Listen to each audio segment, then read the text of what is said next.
वेदान्ताचार्योर्यो मे सन्निधत्तां सदा हृदि रामानुजयापात्रं ज्ञानवैराग्यभूषणं श्रीमद्वेङ्कटनाथार्यं वन्दे वेदान्तदेशिकं लक्ष्मीनाथसमारम्भां नाथयामनमध्यमाम् अस्मदाचार्यपर्यन्तां वन्दे गुरुपरम्परां यो नित्यमच्युतपदां गुरुक्म व्यामोहतस्तैतराणितरायमेणे अस्मद्गुरोर्भूतोऽस्य देयकसिन्धोः रामानुजस्य चरणो शरणं प्रपद्ये मातापिता योतस्तनया भूतिः सर्वं विदेव निगमेन वदन्मयानाम् आद्यस्य न कुलपते रुकुलाभिरामं श्रीमत्तदङ्गिरिगणं प्रणमामि मूर्धना भूतं सरश्च महदाह्मयपट्टनाथ श्रीभक्तिसारकुलशेखरयोगिवाहान् भक्ताङ्गिरेणुपुरकाले यतीन्द्रमिश्रान् श्रीमत्पराङ्कुशमुनिं प्रणतोऽस्मि नित्यं पितामहस्यापि पितामहाय प्राचेतसादेशफलप्रदाय श्रीभाष्यकारोत्तमदेशिकाय श्रीशैलपूर्णाय नमो नमस्ताते कूजन्तं राम रामेति मधुरं मधुराक्षरमारुह्य कविताशाखां वन्दे वाल्मीकिकोकिलं वाल्मीकिर्मुनिसिंहस्य कवितामणचारिणः सुन्दरनामकदानाथं को नयाति पराङ्गतिं यप्पिबन् सततं रामचरितामृतसागरं तृप्तस्थं मुनिं वन्दे प्राचेतमकल्मषं गोष्पदीकृतवाराशिं मशगीकृतराक्षसं रामायणमहामालारत्नं वन्दे निरात्मजम् अञ्जनानन्दनं वीरं जानकीशोकनाशनं कपीशमक्षहन्तारं वन्दे लङ्काभयङ्करं मनोजवं मारुततुल्यवेगं जितेन्द्रियं बुद्धिमतां वरिष्ठं वातात्मजं वानरयूतमुख्यं श्रीरामदूतं शिरसा नमामि उल्लङ्घ्य सिन्धोसलिलं सलीलं यशोकवन्यं जनकात्मजायाः अदाय तेनैव ददाह लङ्कां नमामि तं प्राञ्जलिराञ्जनेयम् आञ्जनेयमधिपाटलाननं काञ्चनाद्रिकमनीयविग्रहं पारिजाततरुमूलवासिनं भावयामि पवमाननन्दनं यत्र यत्र रघुनाथकीर्तनं तत्र तत्र कृतमस्तकाञ्जलिं बाष्पवारि परिपूर्णलोचनं मारुतिं नमत राक्षसान्तकं वेदवेद्ये परे पुंसि जाते दशरथात्मजे वेदप्राचेतसादासीत् साक्षात् रामायणात्मनः चरितं रघुनाथस्य शतकोटिप्रविस्तरम् एकैकमक्षरं पुंसां महापातकनाशनं तदुपगतसमाससंयोगं समुद्रोपनतार्थवाक्यबद्धं रघुवरचरितं मुनिप्रणीतं दशजीरहस्यवदं निशामयद्वं श्रीराघवं दशरथात्मजमप्रमेयं सीतापतिं रघुकुलान्वयरत्नदीपम्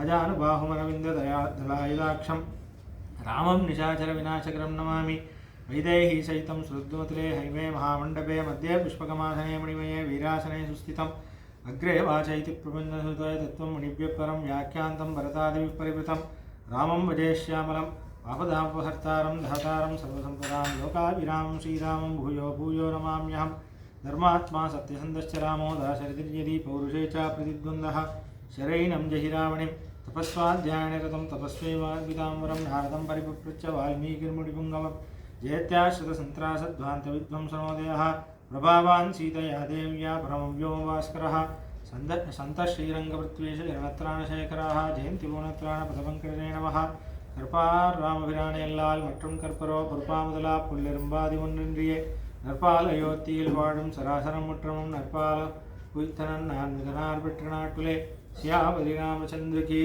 पवनसुत हनुमान की अहमात्मा न देहोऽस्मि विष्णुशेषो परिग्रहः तमेव शरणं प्राप्तः तत्कैंकर्य चिकीर्षया శ్రీమన్నారాయణ దాసుడినైన నేను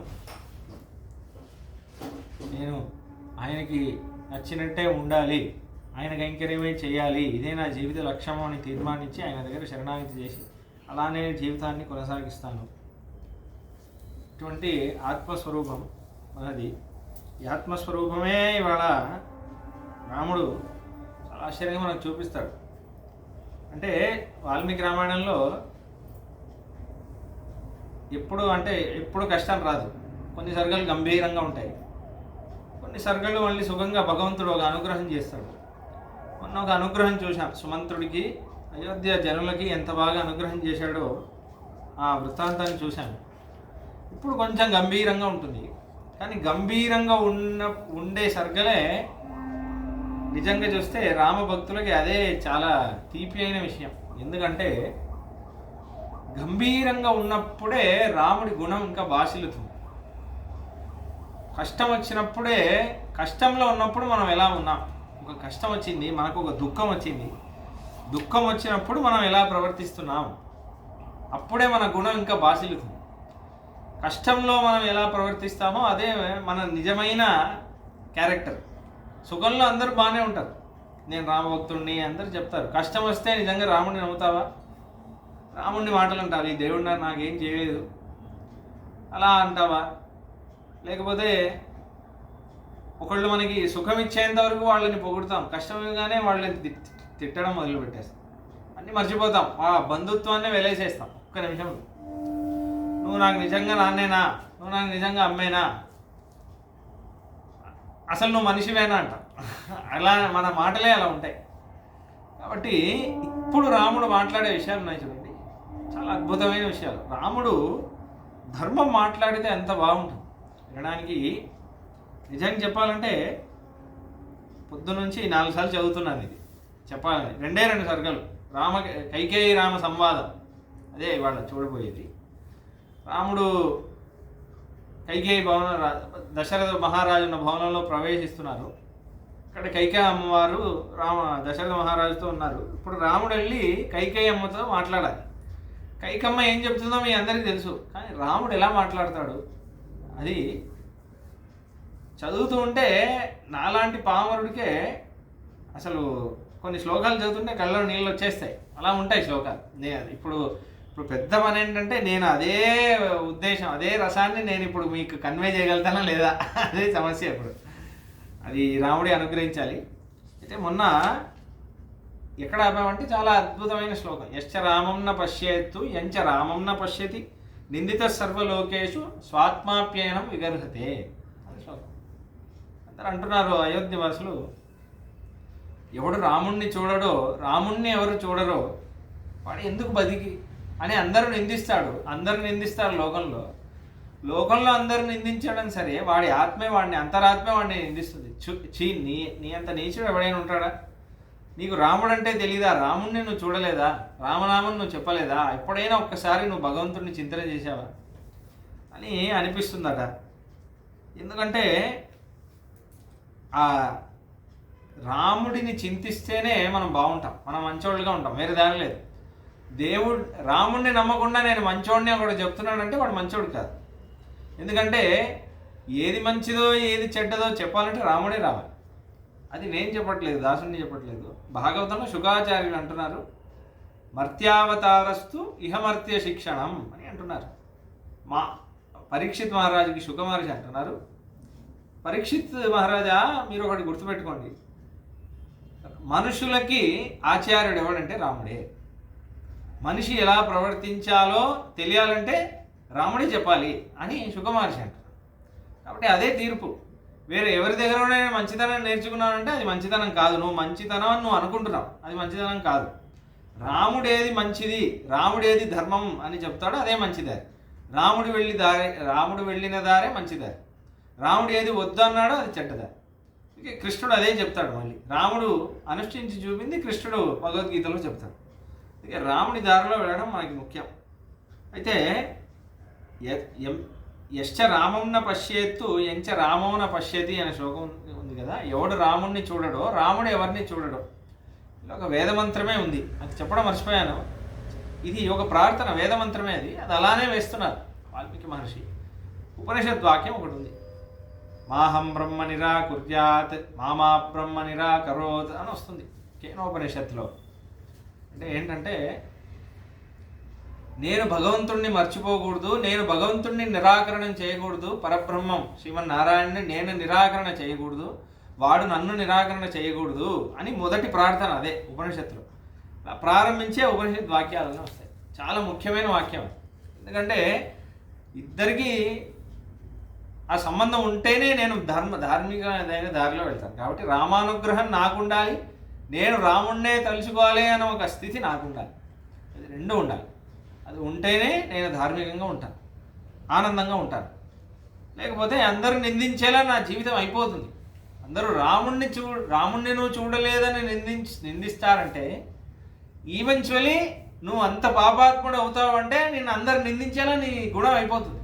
అదే దాని అర్థం. కాబట్టి అలా అందరూ ఆశ్చర్యంగా అయోధ్య జనులందరూ రాముణ్ణి సేవించారు. రాముడు తస్మిన్ ప్రవిష్టే పితురంతికం తదా జనస్య సర్వో ముదితో నృపాత్మజే ప్రతీక్షతే తస్య పునస్మనిర్గమం యథోదయం చంద్రమసస్సరిత్పతి. సూర్యాస్తమమై చంద్రోదయం ఎలా అవుతుంది, మాకు పుష్కళమైన చల్లదనం ఎప్పుడు వస్తుంది అని సముద్ర తీరాన జనులందరూ వెయిట్ చేస్తుంటారు. చంద్రోదయం ఎప్పుడవుతుంది, రాత్రి రాత్రిగా ఉన్నప్పుడు చంద్రోదయం ఇలా అయిందంటే అది కాంతి, ఇలా పూర్ణిమ చంద్రుడు ఇలా పైకి ఇలా లేస్తాడా, అది చూస్తే మనకు ఆనందంగా ఉంటుంది. అలా కైకమ్మ భవనం, దశరథ మహారాజు కైకమ్మ ఉన్న భవనం లోపల రాముడు వెళ్తుంటే అందరూ అయోధ్య వాసులు అందరూ ఇలా ప్రతీక్షిస్తున్నారట.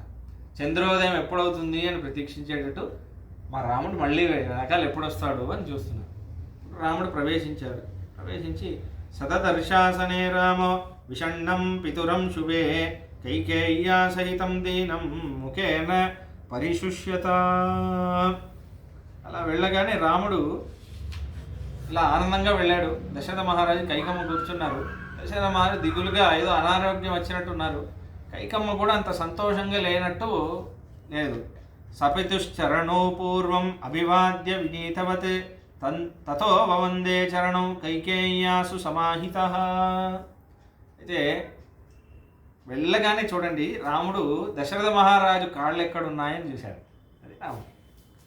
సపితుశ్చరణౌ పూర్వం, కాళ్ళు ఎక్కడున్నాయని చూశాడట. అభివాద్యం, సాష్టాంగ ప్రణామం చేసేసి అభివాదే నేను రాముణ్ణి అని అభివాదనం చేస్తారు ఉపనయనమైన వాళ్ళు చెప్తున్నారు. వినీతవతి, చాలా వినయపూర్వకంగా ఆయన దగ్గర అభివాదనం చేశాడట. చేసేసి అమ్మ ఉంది కైకమ్మ అని చూసేసి తతో వవందే చరణం కైకేయ్యాసు సమాహిత, కైకమ్మకి కూడా మళ్ళీ లేచి మళ్ళీ ప్రణామం చేశాడు. సుసమాహిత అని అంటారు. సుసమాహిత అంటే చాలా ఏంటంటే ఇంకొంచెం అంటే సిన్సియర్గా, అంటే స్త్రీలు ఉన్నారు కదా, పురుషుడు కొంచెం అంటే పురుషులు వస్తే స్త్రీ ఇలా కొంచెం అలా ఇవన్నీ సరి చేసుకుంటారు కదా, అలా రాముడు కూడా చేసుకుంటున్నాడు. ఎందుకంటే స్త్రీ ఉన్నప్పుడు మనం కూడా కొంచెం అలా ఉండాలి అని అవన్నీ ఉత్తరీయం అంతా సరి చేసుకొని చాలా వినీతంగా సేవిస్తున్నాడు. స్త్రీ ఉంది కాబట్టి, అమ్మ అయినా సరే స్త్రీ ఉంటే కొంచెం దానికి తగినట్టు మన స్వరూపం ఉండాలని రాముడు అలా. అందుకే చాలా ముఖ్యం, మన ఇంట్లో ఆడవాళ్ళకి ఎలా ఉండాలో నేర్పించేస్తారు. మగవాళ్ళు మాత్రం ఎవరైనా ఇంటికి అతిథులు వస్తే కూడా పావు ప్యాంటు, ముప్పావు ప్యాంటు ఇవన్నీ వేసుకొని తిరుగుతూ ఉంటారు. షర్టు ఉండదు. చాలా వాళ్ళకు కూడా ఇవన్నీ నేర్పియాయి. ఆడవాళ్ళకే ఉంది అనుకోకూడదు, మగవాళ్ళకి కూడా ఉంది అవన్నీ అని రాముడు చూపిస్తున్నాడు. సుసమాహిత, చాలా వేగంగా మొక్కుతున్నాడు. రామేతి ఉక్త్వాతు వచనం బాష్ప పర్యాకులే క్షణ శశాక నృపతిర్దీనో నేక్షితుం నాభిభాషితుం. రామా అన్నాడట దశరథుడు. కళ్ళు నీళ్ళు వస్తున్నాయి. బాష్ప పర్యాకులే క్షణ, చూడలేకపోతున్నాడు, కళ్ళు అంత నీళ్ళున్నాయి. రామా అన్నాడట. అంటే అంత కష్టం వచ్చిందేరా నీకు, ఎంత కష్టం వచ్చిందిరా నీకు, ఎలా చూడండిరా నిన్ను అన్నట్టు చూడలేకపోతున్నారు. నేక్షితం నా విభాషితం, రాముడి వైపు అంటే ఏదో ఒక నేరస్తుడు ద్రోహం చేసిన వాడు ఎవరికైతే ద్రోహం చేశాడో వాడి వైపు చూడలేకుండా దాచుకుంటాడు, తల దించుకుంటాడో, అలా దశరథ మహారాజు మొక్కుతుంటే రామా అని చెప్పి ఇలా తిరిగి చూడలేకపోతున్నాడు, మాట్లాడలేకపోతున్నారు. ఇలా సిగ్గుతో తల దించుకొని కళ్ళలో ఇలా నీళ్ళు వస్తున్నాయి, రాముడు కనిపించట్లేదంట. అలా శశాక నృపతిర్దీనో, దీనంగా అలా పడిపోయి ఉన్నాడు. తదపూర్వం నరపతే దృష్ట్వా రూపం భయావహం రామోపి భయమాపన్నః పదా స్పృష్టేవ పన్నగం. ఇలా ఎప్పుడూ దశరథ మహారాజు రాముడు చూడలేదు. రాముడికి దిగులు పుట్టి భయం వేసేసిందంట. అయ్యో నాన్నగారికి ఏమైపోయింది, ఎప్పుడు ఇలా అంటే రాముడు రాగానే ఆశీర్వాదం చేస్తారు, దీర్ఘాయుష్మాన్ భవ అని చెప్పి ఆయనే లేపుతారు, చాలా ఆనందంగా ఉంటారు. అలా ఆయన చేయగానే ఇలా సిగ్గుతో తలెంచుకొని రాముడి వైపు కూడా చూడట్లేదు. ఆయన చూడకపోతే చాలా రాముడికి భయం వేసేసి రాముడి మనస్సులో అనుకుంటున్నాడు. అది వాల్మీకి మహర్షి చెప్తున్నారు. రాముడు మనస్సులో కొంచెం ఇలా అనుకున్నాడట. ఏమనుకున్నాడు? ఇంద్రియైర్ అప్రహృష్టైస్తం శోక సంతాపకర్షితం నిశ్వసంతం మహారాజం వ్యతితాకులచేతసం ఊర్మిమాలిన మక్షోభ్యం క్షుభ్యంతమివ సాగరం ఉపప్లుతమివాదుత్యం ఉక్తాన్ అనృతం ఋషిం తదా. అయితే దానికి ముందు చెప్తున్నారు, రాముడు అనుకునే ముందు ఒక శ్లోకం ఏమంటున్నారు, దశరథ స్థితి వర్ణన చేస్తున్నారు వాల్మీకి మహర్షి. ఏమంటున్నారు, ఎంత కష్టంగా ఉన్నారంటే దశరథ మహారాజు స్థితి ఎంత క్లేశంతో నిండిపోయి ఉందంటే, ఆ ఏడ్చి రాముడిని చూడలేక ఎలా ఉన్నారంటే, సూర్యగ్రహణం అవుతున్నప్పుడు సూర్యుడి స్థితి ఎలా ఉంటుంది, కష్టంగా.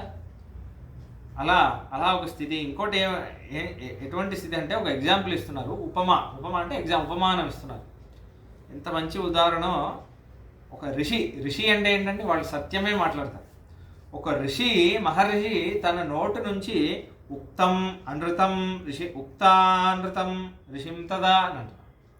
ఒక ఋషి నోట అబద్ధం వచ్చేసింది అనుకోండి, అయ్యో నా నోటి నుంచి అబద్ధం వచ్చేసిందే, నేను ఎందుకు బతికి నేను చచ్చిపోవాలి అనుకుంటారు మహర్షులు. నేను సత్యమే పలకాల్సిన వాడిని, నేను వేదాధ్యయనం చేసి వేదం నేర్పించేవాడిని, వాళ్ళకి వేదం దర్శనం అవుతుంది కదా. ఋషులు అసత్యమే పలకరు, వాళ్ళ నోటి నుంచి అసత్యమే రాదు. వాళ్ళ నోటి నుంచి అసత్యం వచ్చేస్తే ఇంకా జీవితం నేను సమాప్తి చేసుకోవాలి, నేను బతికి ప్రయోజనం లేదు అనుకుంటారు. అలా రాముణ్ణి చూసి నేను ఎందుకు ఇంకా బతికున్నాను, నాకు ఎందుకు ఇంత కష్టం అని అనుకుంటారు దశరథుడు. దాని తర్వాత అప్పుడు అచింత్యకల్పం నృపతే తంశోగం ఉపధారయన్ బభూవ సంరబ్ధ తరస్సముద్ర ఇవ పర్వణి చింతయామాస చతురో రామః పితృహితే రతః కిం స్విదధ్యైవ నృపతిర్ నమాం ప్రత్యభినందతి. కిం స్విత్ అధ్యైవ నృపతి నమాం ప్రతి అభినందతి. అయ్యో నాన్నగారు నన్ను ఆశీర్వదించట్లేదే, ఎప్పుడు ఆశీర్వదిస్తారే, వాళ్ళు ఎందుకు ఆశీర్వదించలేరు, పైగా వాళ్ళ పట్టాభిషేకం కదా, నాన్న ఎందుకు దిగులుగా ఉన్నారు, నా వైపు చూడట్లేదే అని అనుకొని అన్యదా మాం పితా దృష్ట్వా కుపితోపి ప్రసీదతి తస్య మామద్య సంప్రేక్ష కిమాయాస ప్రవర్ధతే. అసలు నేను అన్యదా మాం పితా దృష్ట్వా కుపితోపి ప్రసీదతి అంటున్నాను.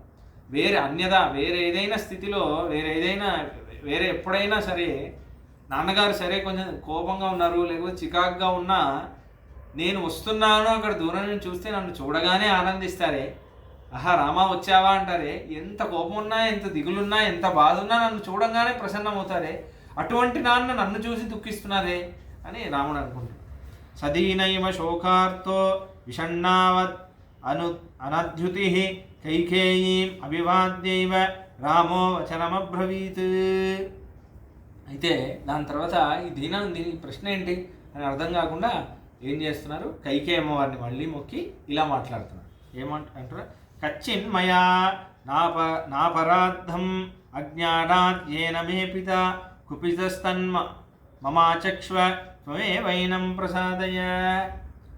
అమ్మా నాన్నగారు నా వైపే చూడట్లేదమ్మా, నేను ఏదైనా అపచారం చేశానా, నేను ఏదైనా తప్పు చేశానా అమ్మా, నాన్నగారు నా మీద కోపంగా ఉన్నారా, నా వైపు చూడట్లేదే అమ్మా, నువ్వు కొంచెం ఏదైనా చెప్పవా, నువ్వు ఏమంటారు దాన్ని రికమెండేషన్, నువ్వు ప్రసాదే నువ్వు కొంచెం చెప్పవా అమ్మా, నాన్నగారు నా మీద కోపంగా ఉన్నారా, నా వైపు చూడట్లేదే అని అంటున్నారు. అప్రసన్నమనా కిన్ను సదామాం ప్రతివత్సలః విషణ్ణవదనో దీనః నహి మాం ప్రతిభాషతే. నన్ను నాన్నగారు ఎంత ప్రేమిస్తారో నీకు తెలుసు కదమ్మా, నన్ను చూడంగానే ఇలా బుజ్జగిస్తారే, ఇలా మాట్లాడతారే, ఏదో బాధ వచ్చి దిగులుగా ఉన్నారే, ఏమైందమ్మా అని అడుగుతున్నారు. శారీరో మనసో వాపి కచ్చిదేనం న బాధతే సంతాపో వాబితాపో వా దుర్లభం హి సదా సుఖం. అమ్మా నాకు తెలుసు అందరికీ ఎప్పుడు సుఖంగా ఉండరు, దుర్లభం, అందరూ సుఖంగా ఉండరు, కొంచెం దుఃఖం ఉంటుంది, సుఖం ఉంటుంది, మళ్ళీ దుఃఖం వస్తుంది, మళ్ళీ ఇలానే ఉంటారు. నాన్నకి ఏదో దుఃఖం ఉంది, అది ఎటువంటిదమ్మా, ఏదైనా శరీరంలో ఏదైనా దెబ్బ తగిలిందా, లేకపోతే జ్వరం వచ్చిందా, లేకపోతే ఏదైనా మన వైద్యులు ఏదైనా అన్నారా, ఆ నాన్నగారికి ఏదైనా రోగం ఉంది అన్నారా, లేకపోతే మానసికంగా ఏదైనా దుఃఖపడుతున్నారా, లోపల ఏదో దుఃఖం ఉంది నాకు చెప్పట్లేదా, ఏదైనా ఆయనని బాధిస్తుందా, సంతాపోవా అభితాపోవా. సంతాపం అంటే 4 దిక్కుల నుంచి ఆయనకి ఏదైనా మన రాజ్యానికి ఏదైనా కష్టం వచ్చిందా, అభితాపోవా లేకపోతే ఎవరో ప్రత్యేకించి ఆయనని ఖేదపడిచేటట్టు ఏదైనా పని చేశారా, ఏమైందమ్మా అని అడుగుతున్నారు. కచ్చిన్న కించిత్ భరతే కుమారే ప్రియదర్శనే. అమ్మ నాకు తెలుసు నాన్నగారికి భరతుడు అంటే చాలా ఇష్టం, భరతుడికి ఏదైనా కష్టం వచ్చిందా, నాన్నగా ఏదైనా శుభవార్త ఏదైనా సమాచారం వచ్చిందా, నాన్న అయ్యో భరతుడికి ఇలా అయిందా అని దుఃఖిస్తున్నారా, లేకపోతే శత్రుఘ్నేవా మహాసత్వే మాతృణాం వా మమాశుభం. లేకపోతే శత్రుఘ్నుడు మహాసత్వుడు అంటున్నారు, సాత్వికులలో వాడు మహానుభావుడు, అటువంటి సాత్వికులు ఉండరే వాడు అంత భాగవతోత్తముడు, భరతుడే వాడికి గతి అని శత్రుఘ్నుడు ఉంటాడే, వీళ్ళిద్దరు దూరంగా ఉన్నారే, శత్రుఘ్నుడికి ఏదైనా జ్వరం వచ్చిందా, ఏదైనా కష్టం వచ్చిందా, అది తలుచుకొని నాన్నగారు దుఃఖిస్తున్నారా, లేకపోతే మన అమ్మలు ఉన్నారే కౌసల్య సుమిత్ర, వాళ్ళకి ఏదైనా కష్టం వచ్చిందా నాకు చెప్పమ్మా, నాన్నగారు ఏదైనా దుఃఖిస్తున్నారా? అతో శయన్ మహారాజం అకుర్వన్వా పితుర్వచ ముహూర్తమపి నేచ్చేయం జీవితం కుపితే నృపే. లేకపోతే నేను నాన్నగారు దుఃఖించేటట్టు నేను ఏదైనా చేశాను అంటే అమ్మా ఇప్పుడే, లేకపోతే నాన్నగారు ఏదైనా చేయవలసి ఉంది నేను చేయలేదు దానివల్ల నాన్నగారు దుఃఖిస్తున్నారంటే అమ్మా ఇప్పుడే చెప్తున్నాను, నాన్నగారికి కష్టం వచ్చి నేను బతకాలంటే నేను ముహూర్తం కూడా బతకనమ్మా. నేను కావాలంటే అగ్నిలో దూకేమంటే దూకేస్తాను, కానీ నాన్నగారు సుఖంగా ఉండాలమ్మా. నాన్నగారికి ఏం కష్టం వచ్చింది అని అడుగుతున్నాను. యతో మూలం నరః పశ్యేత్ ప్రాదుర్భావమివ ఆత్మనః కథం తస్మిన్న వర్తేత ప్రత్యక్షే సహి దేవతే. అమ్మా యతో మూలం నరః పశ్యేత్, ఈ శరీరానికి మూలమే, ఈ శరీరం పుట్టుకకి కారణము, ఎదగడానికి కారణము, ఇంత స్థితికి రావడానికి కారణము ప్రతి మనిషికి నాన్నే కదా. అటువంటి నాన్న దుఃఖిస్తుంటే ఏ కొడుకు చూడగలుగుతాడు? కాబట్టి కథం తస్మిన్న వర్తేత ప్రత్యక్షే సతిదైవతే. ఎన్నో దేవతలు ఉండొచ్చు, వాళ్ళందరూ మనకు కనిపించరు, కానీ ప్రత్యక్షంగా మనకి పోషించి ఉపకారం చేసి అనుక్షణం మనం ఎదగాలి ఎదగాలి ఎదగాలని జీవితాంతం కుమిలిపోతాడే, అటువంటి నాన్నే కదమ్మా ప్రత్యక్షమైన దేవత. ఆ నాన్న, అటువంటి నాన్నకి ఏం కష్టం వచ్చిందమ్మా అని అడుగుతాం. కచ్చిత్తే పరుషం కించిత్ అభిమానాత్ పితా మమ ఉక్తో భవత్యా రోషేణ ఏనాస్య లులితం మనః.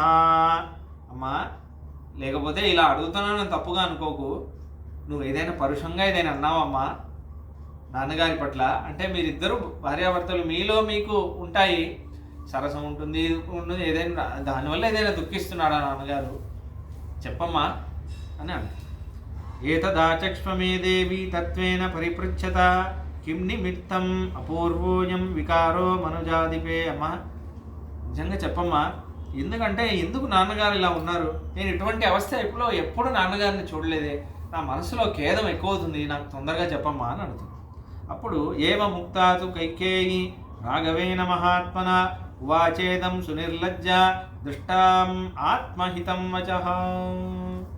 వాల్మీకి అంటున్నారు, ఇలా వినగానే మహాత్ముడైన రాఘవుడు ఇలా మాట్లాడగానే కైకేయి సునిర్లజ్జ, కొంచెం కూడా లజ్జ లేకుండా, అసలు సిగ్గు లేకుండా ఏమంటున్నారు అంటే ఇలా మాట్లాడొచ్చా అని కొంచెం కూడా ఆలోచన లేకుండా, దృష్టం ఆత్మహితం, తనకి ఏది కావాలో, తనకి మాత్రం ఏది సుఖమో, వేరే వాళ్ళు నాశనమైనా పర్లేదు, తనకు మాత్రం సుఖం కోరుకునే మాటలు ఇలా మాట్లాడుతుంది అని వాల్మీకి మహర్షే కుమిలిపోతున్నారు, ఇలా ఎవరైనా మాట్లాడతారా అని. కానీ కైకేయి అమ్మ చాలా అందంగా మాట్లాడుతుంది. చూస్తే ఏదో సరస్వతి కటాక్షం, సరస్వతి అమ్మవారు వచ్చి నోట్లో కూర్చుందా అన్నట్టు ఉంటుంది, అంత బాగా మాట్లాడుతుంది. అయితే ఆవిడంటుంది, నరాజా కుపితో రామ యసనం నాస్య కించన కించిన్ మనోగతం వత్స్య త్వస్య త్వద్భయాన్నాభినుభాషతే.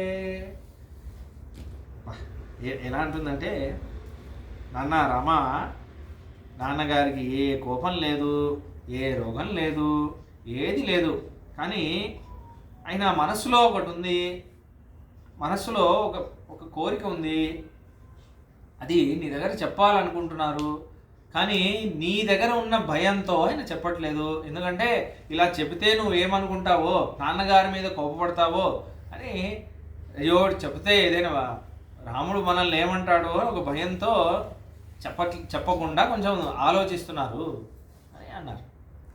అనగానే ప్రియం త్వాం అప్రియం వక్తుం వాణీనాస్య ప్రవర్తతే తదవర్ష్యం త్వయా కార్యం యదనేనాశ్రుతం మమ. ఎందుకు అలా అంటుందంటే, కొంతమంది నిజంగా ఇప్పుడు చూస్తూ ఉంటాం, అమ్మా నాన్నకి భయం వేస్తుంది చెప్పాలంటే, ఇప్పుడు చెప్తే ఏదైనా అంటాడేమో అని అమ్మా నాన్నలు కొడుకుకి భయపడే రోజులు ఇవి. అటువంటి రోజులే. రాముడు మంచి కొడుకు కదండి, మనలాంటి కొడుకు కాదు, చాలా మంచి కొడుకు. కాబట్టి పిత్రుడే పితృ, అమ్మా నాన్నలు దేవతల్లా చూసేవాడు. కాబట్టి ఇటువంటి స్థితి రాకూడదు. యాక్చువల్లీ అమ్మా నాన్న మనకి చెప్పడానికి వాళ్ళు భయపడుతున్నారంటే ఏం స్థితి అది? చాలా మనకి జన్మనిచ్చి మనకి మూలం మనకి ఇచ్చిన వాళ్ళు మనకు ఒక విషయం చెబితే ఈడు ఏమనుకుంటాడో అని మనకు భయపడి వాళ్ళు బతుకుతున్నారంటే అంతకంటే ఘోరమైన స్థితి రాకూడదు ఎవరికి, ఏ అమ్మా నాన్నకి రాకూడదు. కాబట్టి ప్రియం త్వాం అప్రియం వక్తుం వాణీనాస్య ప్రవర్తతే తదవశ్యం త్వయా కార్యం యదనేనాశ్రుతం మమ.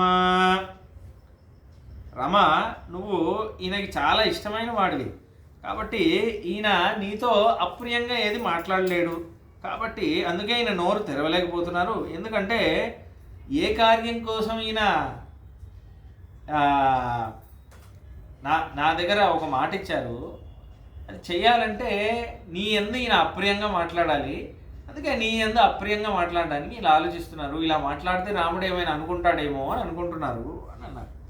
ఏష మహ్యం వరం దత్వా పురామాం అభిపూజ్యవా అని చెప్పి నేను చెప్తాను, కానీ ఈయన చెప్పలేకపోతున్నారు కాబట్టి ఈయన తరఫున నేను చెప్తాను. ఏమైందంటే ఈయన ముందు నాకు దేవాసుర యుద్ధమైనప్పుడు నాకు 2 వరాలు ఇచ్చారు. అది చెప్పలేదు. అయితే ఏమంటున్నారు, ఈయన నాకు ముందు 2 వరాలు ఇచ్చారు. అయితే ఆ వరం ఇచ్చేసి ఇప్పుడు చెప్పడానికి భయపడుతున్నారు. ముందే చెప్పట్లేదు, డిస్క్లోజ్ చేయట్లేదు. ఏషమహ్యం వరం దత్వా పురా మాం అభిపూజ్య స పశ్చాత్తప్యతే రాజా యథాన్య ప్రాకృతస్తదా అతిసృజ్య దదానీతి వరం మమ విశాంపతి స నిరర్థం గతజలే సేతుం బంధితుమిచ్చతి. నా దగ్గర ఇస్తాను అని మాట ఇచ్చారు. కానీ ఇప్పుడు ఆ మాటని నెరవేర్చుకోవడానికి భయపడుతున్నారు. ఎందుకంటే ఇలా చెబితే రాముడు ఏమనుకుంటాడో అని భయపడుతున్నారు అని అన్నారు.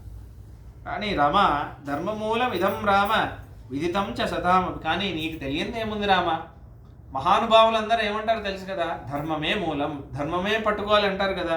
కాబట్టి తత్ సత్యం న తదేత్రాజా కుపితస్వకృతే తత.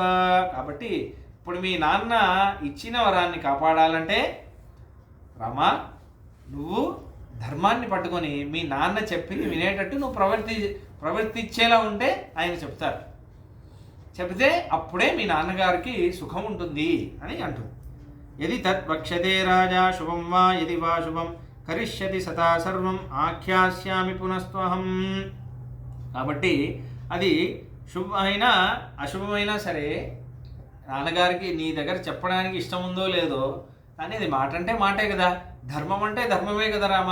కాబట్టి నువ్వు ఇది చేస్తాను అని చెప్పు, నేను నీకు నాన్నగారు మనసులో ఏముందో నేను నీకు చెప్తాను అని అనింది. అంటే అప్పుడు యది త్వపీతం రాజా త్వయి తన్న విపత్స్యతే తతోహం అభిధాస్యామి నహ్యేష త్వయి వక్షతి. కాబట్టి నువ్వు అయితే నువ్వు ఆజ్ఞని పాలిస్తాను, నాన్న ఆజ్ఞని నేను పరిపాలిస్తాను అని చెప్పేంత వరకు నాన్నగారు ఏం చెప్పరు, నేను కూడా ఏం చెప్పలేను. కాబట్టి నువ్వు అలా పాలిస్తావా, ధర్మమే మూలమని నువ్వు నమ్ముతావా, నమ్మితే నువ్వు అవును అని చెప్పు, దాని తర్వాత నేను చెప్తాను అని. ఏ తత్తు వచనం శ్రుత్వా కైకేయ్యా సుమదాహృతం వాచం వ్యతితో రామ తాం దేవీం నృపసన్నిధో. అయితే రాముడు ఇలా అనగానే రాముడికి ఒక్క నిమిషము అహో, రాముడు ఇలా మాట్లాడాడట. మాట్లాడే వరకు రాముడికి కొంచెం బాగా రాముడు ఇలా మాట్లాడుతుంటే ఒక నిమిషం చాలా ఎమోషనల్ అయిపోయాడు. ఎమోషనల్ అంటే నువ్వు ధర్మం పాలిస్తావా అని రాముడి దగ్గర అడిగితే ఎలా ఉంటుంది? రాముడి దగ్గర సందేహమా, నా దగ్గర సందేహమా, నేను ధర్మం పాటిస్తానా లేదా అని రాముడికి అడిగి అహో దింగ్ నార్హసే దేవి నక్తుం మామీదృశం వచః అహం హి వచనాద్రాజ్ఞః పతేయమపి పావకే భక్ష్యేయం విషం తీక్ష్ణం పతేయమపి చార్ణవే నియుక్తో గరుణాపిత్ర నృపేణ చ హితేన చ తద్బ్రూహి వచనం దేవి. అహో ధిక్నార్హసే దేవి వక్తుం మామీదృశం వచః. ఆహాహా, ఎంత కష్టం వచ్చిందమ్మా, ఏంటమ్మా నువ్వు అనే మాటలు, నేను ధర్మం పాటించను అని నువ్వు అనుకుంటున్నావమ్మా, ఎందుకమ్మా ఇంత ఆలోచిస్తున్నావు? చెప్పమ్మా, నాన్న మనసులో ఏముందో చెప్పు. నాన్న ఆజ్ఞ పాటించడం కంటే ఇంకేం కావాలమ్మా నాకు, నువ్వు చెప్పు. నాన్న ఏమన్నారు? నాన్న అగ్నిలో దూకమన్నారా? దూకేను నేను. నాన్న తీక్ష్ణమైన విషాన్ని ముందుందిరా తాగు అంటే నేను తాగైనా? నాన్న సముద్రంలో వెళ్ళి కలిసిపోరా, సముద్రంలో నువ్వు మునిగిపో అంటే నేను మునిగిపోనమ్మా. నాన్న వచనం కంటే నాకు ఇంకేం కావాలమ్మా? ఏంటమ్మా నువ్వు ఏం మాట్లాడుతున్నావమ్మా? ఇంత ఆలోచిస్తున్నావా? రాముడి దగ్గర నీకు ఎందుకమ్మా ఇంత ఆలోచన అని అంటున్నావు. దాని తర్వాత అంటున్నాడు ఈ మాట, తద్బ్రూహి వచనం దేవి రాజ్ఞో యదభికాంక్షితం. అమ్మా, నేను ఇప్పుడు ఒక వచనం చెప్తున్నాను, ఇది నువ్వు గుర్తుపెట్టుకో. కరిష్యే ప్రతిజానే చ రామో ద్విర్నా విభాషతే అంటున్నారు. అమ్మా ఒక్క విషయం నువ్వు తెలుసుకో అమ్మా, రామో ద్విర్నాభి భాషతే, రాముడు రెండు మాటలు మాట్లాడడు. ఇప్పుడు ఒక మాట తర్వాత ఒక మాట్లాడడం రాముడికి తెలీదు, ఈ రాముడికి తెలియదమ్మా అని రాముడే అంటున్నాడు. రాముడే అంటున్నాడు రామో ద్విర్నాభి భాషతే. రాముడు రెండు మాటలు మాట్లాడు, రెండు నాలుకలు లేవు రాముడికి. ఇప్పుడు ఒక మాటని తర్వాత ఒక మాట అన్నాడని రాముడు ఎప్పుడూ చేయడు అని అంటున్నారు. ఈ మాట మనం గుర్తుపెట్టుకోవాలి. అంటే భగవద్గీత చెప్పేటప్పుడు భగవద్గీత 18 అధ్యాయాలు ఉన్నాయి. దీన్ని కొంచెం ఈ రామోద్విర్నాభి భాషతే గురించి కొంచెం చెప్పాలి. భగవద్గీత 18 అధ్యాయాలు ఉన్నాయి కదా. అర్జునుడు ఏం ప్రశ్న అడిగాడు మొదలు పెట్టేటప్పుడు? నేను యుద్ధం చేయాలా వద్దా, నేను చెయ్యను అన్నాడు. దానికి సమాధానం ఏంటి? నువ్వు యుద్ధం చెయ్యి. లాస్ట్లో చేసింది అదే కదా. దానికి 18 అధ్యాయాలు ఎందుకు చెప్పాడు? కర్మయోగం ఏంటి, భక్తి యోగం ఏంటి, జ్ఞానయోగం ఏంటి, శరణాగతి ఏంటి, ఇవన్నీ చెప్పాడే. ఎందుకు చెప్పాడు ఇవన్నీ అంటే భగవద్గీతకి ఒక శ్లోకం ఉంది, ధ్యాన శ్లోకం. అది చెప్పే భగవద్గీత చెప్పాలి. చాలా శ్లోకాలు ఉన్నాయి, దాంట్లో ఇదొక శ్లోకం. సర్వోపనిషదా గావో దోగ్ధ గోపాలనందర పార్థోవత్స సుధీర్గోప్త దుగ్ధం గీతామృతం మహత్ అన్న ఒక శ్లోకం. చాలా అందమైన శ్లోకం ఇది. అంటే ఏంటంటే సర్వోపనిషదా గావ, వేరే ఉపనిషత్తులు ఉన్నాయే అవన్నీ ఆవులు, వీడు ఉన్నాడే వీడు గోపాలుడు. గోపాలంటే ఆవులను చూసుకునేవాడు. అంటే వీడు ఏం చేస్తాడు? ఆవుల దగ్గర పాలు పిండుతాడా? ఆవుల దగ్గర పాలు పిండినప్పుడు ఆవుకి ఒక దూడ ఉంటుంది. ఆ దూడకి కొంచెం పాలు ఆ దూడకి తాగించేసి దాని తర్వాత మిగతా పాలు ఏం చేస్తాడు? ఊర్లో వాళ్ళందరికీ పంచుతాడు. అలా ఈ కృష్ణుడు అనే గోపాలుడు ఏం చేస్తున్నాడు? ఈ ఉపనిషత్తులు అని చాలా ఉన్నాయి, 100 ఉపనిషత్తులు ఉన్నాయి. 100 ఉపనిషత్తుల యొక్క సారం అంతా పిండి గీతామృతం, గీతం అనే ఒక పాలు తయారు చేస్తున్నాడు. ఆ సారం అదే ఉపనిషత్తుల యొక్క సారమే భగవద్గీత. ఇది పిండేసి ఏం చేస్తున్నాడు? ఈ ఆవులకి దూడలా ఉన్న అర్జునుడికి ముందు కొంచెం వాడికి ఎంత కావాలో అంత పాలిచ్చేసి మిగతా పార్థో వత్సహ, ఆ పార్థుడు ఉన్నాడే అర్జునుడు, వాడు వత్సడు, వాడు దూడ, సుధీర్ భోక్త, మిగతా పాలంతా అయిన ఊర్లో అందరికీ పంచుతాడే. అలా గొప్ప గొప్ప జ్ఞానులందరికీ పంచడానికి భగవద్గీతని అర్జునుడికి కొంచెమే ఉంది సమాధానం, మిగతాదంతా ఎవరికంటే మనందరికీ ఆచార్యుడు. దుగ్ధం గీతామృతం మహత్ శ్లోకం. అలానే ఇక్కడ కూడా ఇది చెప్పేటప్పుడు కైకేయి అమ్మవారికి చెప్పినట్టు అనిపించిన ఇది మన కోసం చెప్తున్నాడు. రామో ద్విర్నాభి భాషతే, రాముడు రెండు మాటలు మాట్లాడడు అని ఈ శ్లోకం యొక్క అర్థం. రాముడు రెండు మాటలు మాట్లాడు అనే ఈ విషయాన్ని రంగనాథ స్వామి వారు, రామానుజాచార్యుల వారు శ్రీరంగంలో, మన సంప్రదాయం తెలిసిందే మీకు, శరణాగతి అని ఒక ప్రక్రియ ఉంది. అది చేస్తే మోక్షం నిశ్చయం అని ఉంది. వేరే ఉపాయం చేసే అవసరం లేదు, జపం చేసే అవసరం లేదు, యజ్ఞం యాగం తపస్సు ధ్యానం అది చేస్తాను ఇది చేస్తాను ఏది అవసరం లేదు. శరణాగతి అనుష్ఠానం చేస్తే, శరణాగతి అని ఒక ప్రక్రియ, అది అనుష్ఠానం చేస్తే భగవంతుడు తప్పకుండా ముక్తినిస్తాను అని చెప్పాడు. అయితే ఇలా చాలా శ్లోకాలు ఉన్నాయి చాలా చోట. ఇప్పుడు రాముడు కూడా రామాయణంలో ఒక శ్లోకం చరమ శ్లోకం అంటారు. అంటే మొత్తం సారం, భగవద్గీత మొత్తం సారం ఒక శ్లోకంలో చెప్తాడు కృష్ణుడు. మళ్ళీ భగవద్గీతలో రామాయణం యొక్క మొత్తం సారం, రాముడి యొక్క అవతారం యొక్క ప్రయోజనం యుద్ధకాండలో ఒక శ్లోకంలో చెప్తాడు విభీషణుడికి. అలా కొన్ని శ్లోకాలు ఉన్నాయి, అన్ని చరమ శ్లోకాలు అంటారు. అయితే రాముడు చెప్పిన శ్లోకం ఏంటంటే సకృదేవ ప్రపన్నాయ తవాస్మీతి చ యాచతే అభయం సర్వభూతేభ్యో దదామి ఏతద్వ్రతం మమ అని అంటారు రాముడు. సకృతేవ, ఒక్కసారి వచ్చి ఈ శరణాగతిని నా దగ్గర అనుష్ఠానం చేస్తే, రామా నేను నీవాడిని, నాకు వేరే గతి లేదు, నువ్వే కాపాడాలి అనేది నోటితో చెప్పడం కాదు, అది ఒక ప్రక్రియ ఉంది, ఒక కర్మలాగా చేయాలి. పెళ్ళంటే ఈ పెళ్ళే చేసుకోకుండా ఈవిడ నా భార్య ఆయన నా భర్త అని చెప్పలేం కదా. మనస్సులో ఫీలింగ్ ఉంటే సరిపోదు, పెళ్ళి అనేది జరగాలి. అలానే నేను నీ దగ్గర శరణాగతి చేస్తున్నాను అని నోటితో చెప్తే సరిపోదు, దానికి ఒక ప్రక్రియ ఉంది. మన ఆచార్యులు మన సంప్రదాయంలో చేసి పెడతారు. అది చేసేటప్పుడు తవాస్మి ఇది చ యాచతే అంటున్నాడు. ఇలా యాచనం ఒక క్రియలాగా ఎవరైతే చేస్తారో అప్పుడు నేను ఏం చేస్తాను? అభయం సర్వభూత, నేను చెప్తాను, నేను అభయం ఇస్తున్నాను. ఏతద్ వ్రతం మమ, నేను వాడిని తప్పకుండా కాపాడుతాను.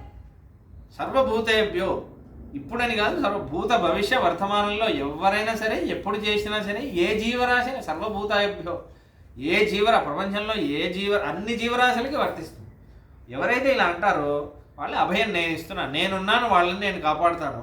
ఏతద్ వ్రతం మమ, ఇదే నా వ్రతం, ఈ వ్రతమే రాముడి వ్రతం ఇదే అని రాముడు మాట అంటాడు. కృష్ణుడు కూడా భగవద్గీతలో ఈ శ్లోకం మీకు తెలిసిందే, కానీ ఆ శ్లోకానికి అర్థం సరిగా ఇవ్వట్లేదు. అదే విషయం, మన సంప్రదాయంలోనే కరెక్ట్ అర్థం ఇచ్చారు.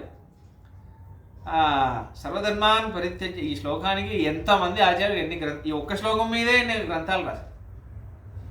సర్వధర్మాన్ పరిత్యజ్య మామేకం శరణం వ్రజ అహం త్వా సర్వపాపేభ్యో మోక్షయిష్యామి మా శుచః అంటారు. మా శుచః మా శుచః అంటే ఏంటంటే భయపడకు, డోంట్ వరీ అని అంటారు కదా. కృష్ణుడు అంటున్నాడు, నేనున్నాను కదా అని అంటున్నాడు.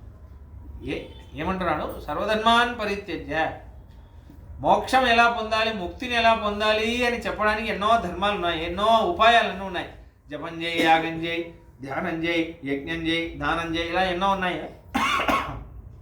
అవన్నీ వదిలేసి మామేకం శరణం వ్రజ, అయ్యా శరణాగతి చేస్తున్నాను అని శరణాగతి అనుష్ఠానం చేయి. ఒక ఆచార్యని పట్టుకుని అనుష్ఠానం చేస్తే నేనేం చేస్తాను? అహంత్వా సర్వపాపేభ్యో మోక్షయిష్యామి, నీ పాపాలను నేను తొలగిస్తాను, మోక్షయిష్యామి, నేను మోక్షం ఇస్తాను. మా శుచః, భయపడకు, నేనున్నాను కదా అని అంటున్నాడు కృష్ణ. అర్జునుడి దగ్గర అంటున్నాడు ఈ విషయం. అయితే ఇలా అన్ని శ్లోకాలు చెప్పాడు కదా, ఈ శ్లోకాలు చెప్తుంటే మనకు ఒక ఆశ్వాసం వస్తుంది. ఆహా, స్వామి చెప్పాడు నోట్తో. అయితే స్వామి చెప్పాడు కానీ నిజంగా చేస్తాడా అన్న ప్రశ్న వస్తుంది. దానికి సమాధానం ఇది, మూలం ఇదే. రామోద్ధీర్ణాభిభాషతే, ఇప్పుడో మాట తర్వాత మాట స్వామి ఎప్పుడు అన్నాడు. అది మనకి అది ఒక ప్రతిజ్ఞలాగా ఉంది ఈ మాట. రామోద్విర్ణాభిభాషతే, ఇది గుర్తుపెట్టుకోవాలి. అయితే మన సంప్రదాయంలో ఈ చరమ శ్లోకం, ఈ సర్వధర్మాన్ ప్రతి, అది పంచసంస్కారం అయిన శంఖచక్ర ధారణ ఆచార్య దగ్గర అయిన వారికి వాళ్ళ శ్లోకం ప్రతిరోజు జపం చేయాలి.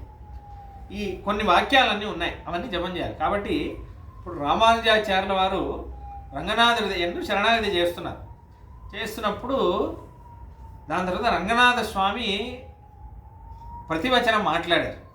అదంతా రికార్డ్ అయి ఉంది. రామానుజాచార్యుల వారు ఒక గ్రంథం రాశారు శరణాగతి గద్యంలో. ఈయన రంగనాథ స్వామి దగ్గర ఏమన్నారు, రంగనాథ స్వామి ఈయనకి ఏం ఉత్తరం ఇచ్చారు అని.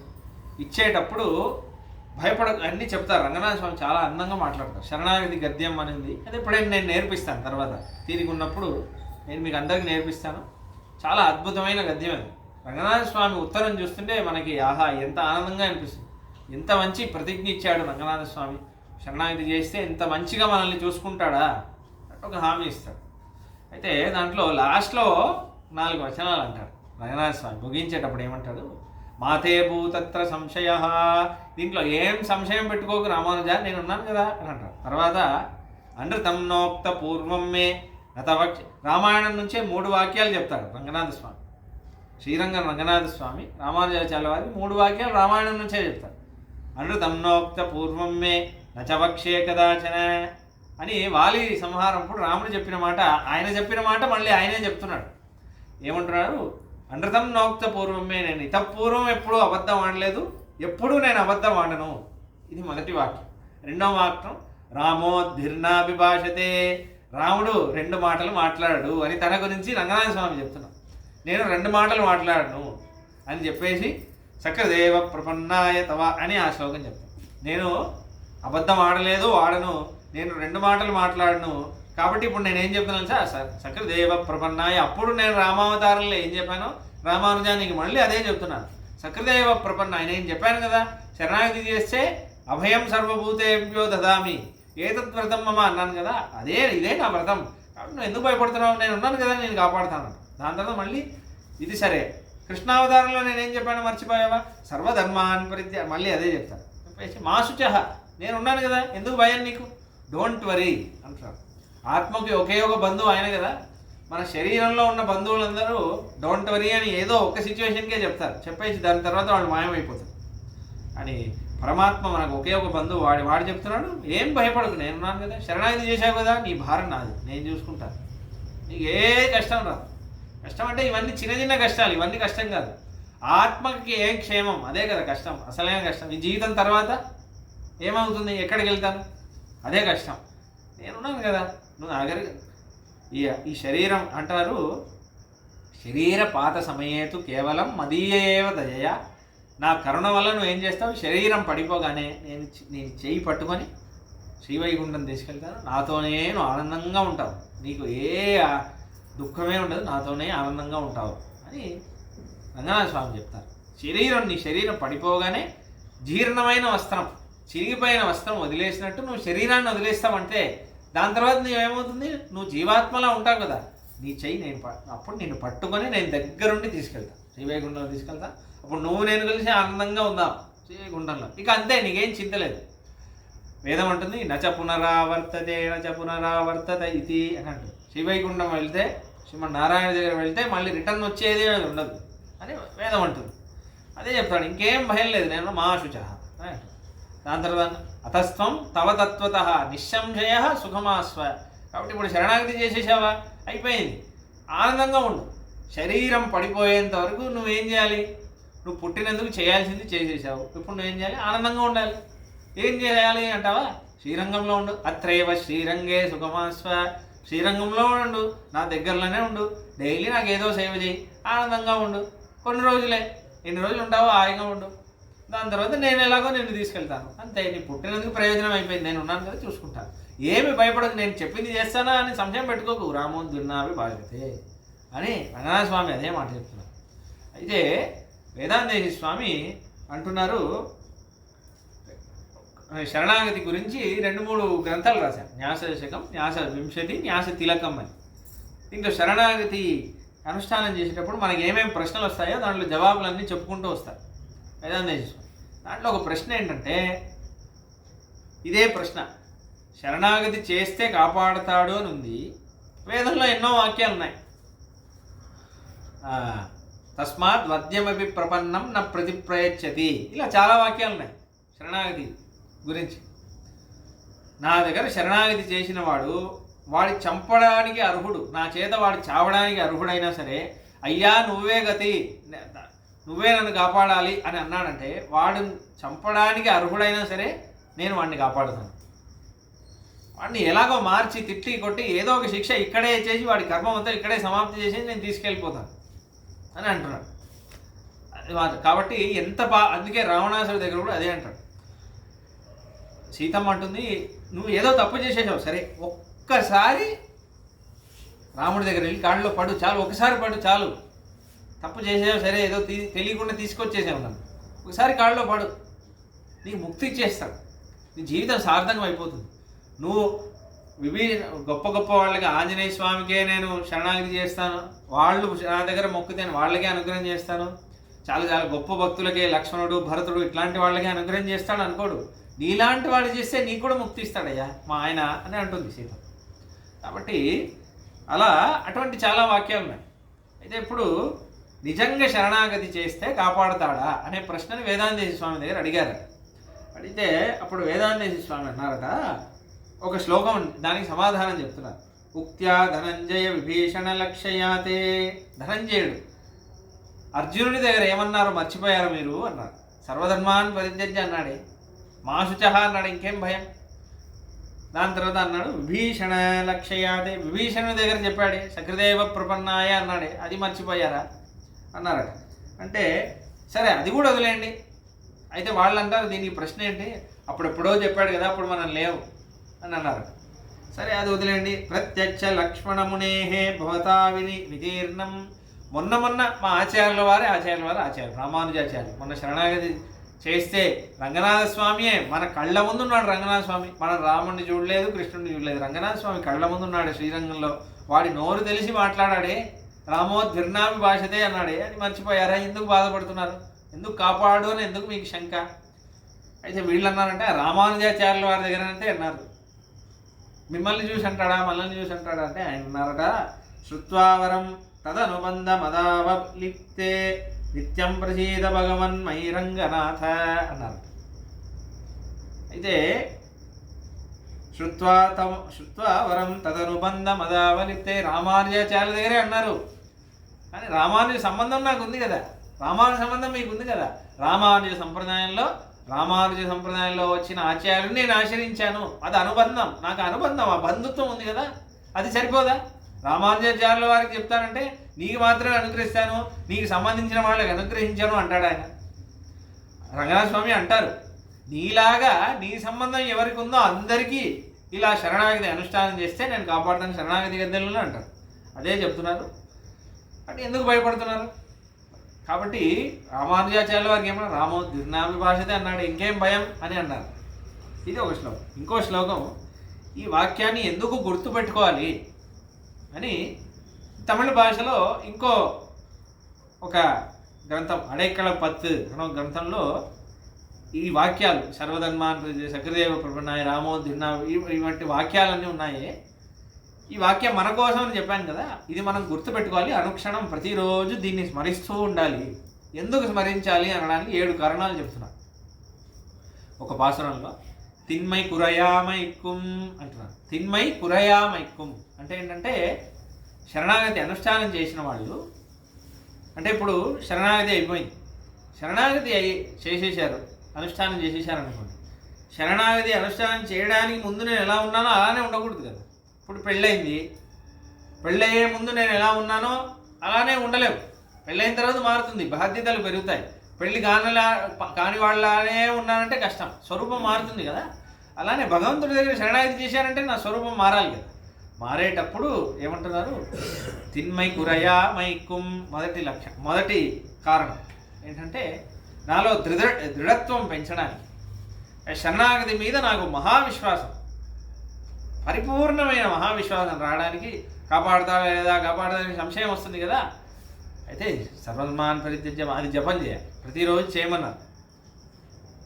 అంటే అది ఫస్ట్ ఉపదేశం తీసుకోవాలి, ఇలా మనం ఏదో బుక్ చదివి తీసుకోవడం కాదు. ఆచార్యులు సంవత్సరం చేసేటప్పుడు నేర్పిస్తారు. ఇదే మామేకం, అది కృష్ణుడు చెప్పిన వాక్యం అలానే చెప్పాలి. మామేకం శరణం వ్రజ సర్వ మోక్ష ఇష్యామి డైలీ జపం చేయమన్నారు. 105 సార్లు ఎన్నిసార్లు జపం చేయమన్నారు. మన సంప్రదాయాలు అందరూ చేస్తారు, మగవాళ్ళు ఆడవాళ్ళు అందరూ చేస్తారు. ఎందుకు చేసేటప్పుడు మనకు ఆనందం వస్తుంది. ఆహా, నన్ను చూసుకునే అన్నాడు కదా, నా కోసమే అన్నాడు కదా. ఏమన్నాడు?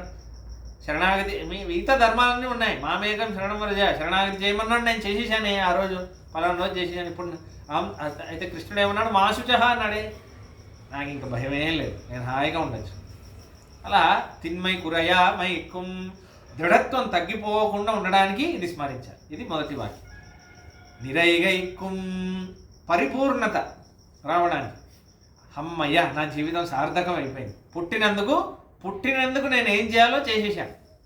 పుట్టినందుకు ఏంటి పని చేయాలి? ముక్తి పొందడానికి మార్గం వెతుక్కోవాలి. ముముక్షు అంటారు. ముక్తి ఎలా పొందాలి?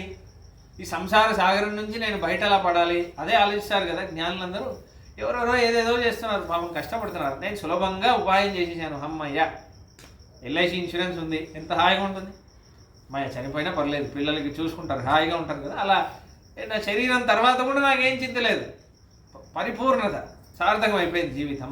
నిరైగైక్కుం తీవినయాల్ ఉన్మై మరయా మైక్కుం అంటున్నారు. 3వ కారణం అంటే ఏంటంటే మనకి శరణాగతి చేసిన శరీరం ఉండేంత వరకు మనం పాపాలు చేస్తాం, తెలిసి తెలియకుండా ఏదో ఒక పాపాలు చేస్తాం కదా. అయితే అప్పుడు ఏమవుతుందంటే మన పాప రాశి వల్ల మనతో ఒక్కొక్కళ్ళు ఒక్కొక్కలాగా మాట్లాడుతూ ఉంటారు. ఆ మాటలన్నీ వినడం వల్ల మనకి ఏమవుతుందంటే మనకి శరణాగతి మీదే ఒక సంశయం మళ్ళీ వస్తుంది. వేరేదో ఉపాయం గొప్పది అంటారు, వేరేదో దేవుడు గొప్పవాడు అంటారు, వేరేదో శాస్త్రం గొప్పది అంటారు. మనకేమవుతుందంటే మనం ప్రతిరోజు విన్నదే కృష్ణుడే పరమాత్మ అని తెలుసు, ఆ శరణాగతి ఉపాయం తెలుసు, కానీ మళ్ళీ వినవలసి ఉంటుంది. అయితే ఇటువంటి సంశయం వచ్చినప్పుడు ఏం చేయాలి? రామో ద్విర్నాభిమానం, మళ్ళీ అదే తలుచుకోవాలి. ఎందుకు నేను బాధపడుతున్నాను, ఎందుకు నేను వేరే ఏదేదో తలుచుకుంటున్నాను? సర్వధర్మాన్ పరిత్యజ్య అన్నాడు, సకృదేవుడు రామో ద్విర్నాభిభాషతే అన్నాడు, ఇంకేం భయం నాకు అని మళ్ళీ అక్కడే వెళ్ళాలి, అదే తలుచుకోవాలి. ఇది ఏమన్నారు? తీవినయాల్ ఉన్మై మరయా మైక్కుం. ఉన్మై మరయా మైక్కుం, నిజం మర్చిపోతాం మనం. ఉన్మై అంటే నిజం, మరయా మర్చిపోతాం. మర్చిపోకుండా ఉండడానికి అది జపం చేయాలి. నిజం మర్చిపోకుండా ఉండడానికి. ఏది నిజం? శరణాగతి చేస్తే కాపాడుతానన్నాడు కదా, అది నిజం. ఎందుకంటే మన సంప్రదాయం గురించి ఉంది. ఈ శ్రీ వైష్ణవులు ఏం చేయరు, వాళ్ళు ఏదో గుడికి వస్తారు, ఎప్పుడు చూసినా అన్ని ప్రసాదాలు చేస్తుంటారు, ప్రసాదం తింటారు, హాయిగా ఉంటారు. ఏ జపం గిపం చేసినట్టు మనకేం తెలియదు, ఏదో తమిళ్లో ఏదో చదువుతారు. చాలా వాళ్ళ కమెంట్స్ కూడా ఉన్నాయి. చాలామంది వేరే సంప్రదాయం వాళ్ళు అంటారు ఏదో ఉపాయం చేయరు. కొంతమంది వేదం చదువుకొని చాలా తీక్షణంగా అగ్నిహోత్రం అది ఇది ఏదో చేస్తుంటారు. మన వాళ్ళు అదేం చేసి సులభంగా ఉంటారు. వేరే సంప్రదాయంలో కొంతమంది ఎప్పుడు చూసినా జపం చేస్తూ ఉంటారు. మన వాళ్ళు అది కూడా చేయరు. ఏంటి వీళ్ళు ఇలా ఉన్నారు, వీళ్ళు ఏంటి ఏదో ఎప్పుడు ఇలానే ఉంటారు, ఏంటో వీళ్ళు అనుకుంటారు కదా. ఎందుకంటే వాళ్ళకి శరణాగతి మార్గం యొక్క గొప్పదనం తెలియదు. మనకి తెలుసు కదా. అదే వేదాంత స్వామి అంటున్నారు, యూయం యూయం వయం వయం అంటున్నారు. మీరు మీరే, మేము మేమే. మా యొక్క గొప్పదనం మీకు ఎప్పుడు అర్థం కాదు, మా సంప్రదాయం యొక్క గొప్పదనం మీకు అర్థం కాదు అని అంటున్నారు. కాబట్టి ఉన్మై మరయామైకుం, నిజం మర్చిపోకుండడానికి రామోద్భిన్నామి భాషతే.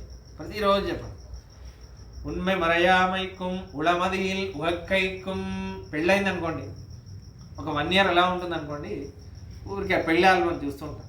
ఇప్పుడు మీ ఇంట్లో అదే జరుగుతుంది. ఇక్కడ పెళ్ళి ఆల్బమ్ చూస్తుంటాం. పెళ్ళి అయిపోయింది అనే అది ఊరికి గుర్తొస్తుంది కదా. గుర్తొచ్చినప్పుడు అమ్మాయి వాళ్ళ ఆఫీస్ తొందరగా లాగౌట్ చేయాలి. పెళ్ళి అయిపోయింది కాబట్టి అంటే భార్య భర్తతో ఉండడానికి, భర్త భార్యతో ఉండడానికి కొంచెం వేరే అది ఒక ప్రయారిటీ. ఆ ఆనందం పొందడానికి కోసం మిగతావన్నీ తగ్గించి అది ఊరికే గుర్తొస్తుంటుంది. నాకు పెళ్ళి అయిపోయింది, ఇప్పుడు నేను ఇదిగా ఉండాలి.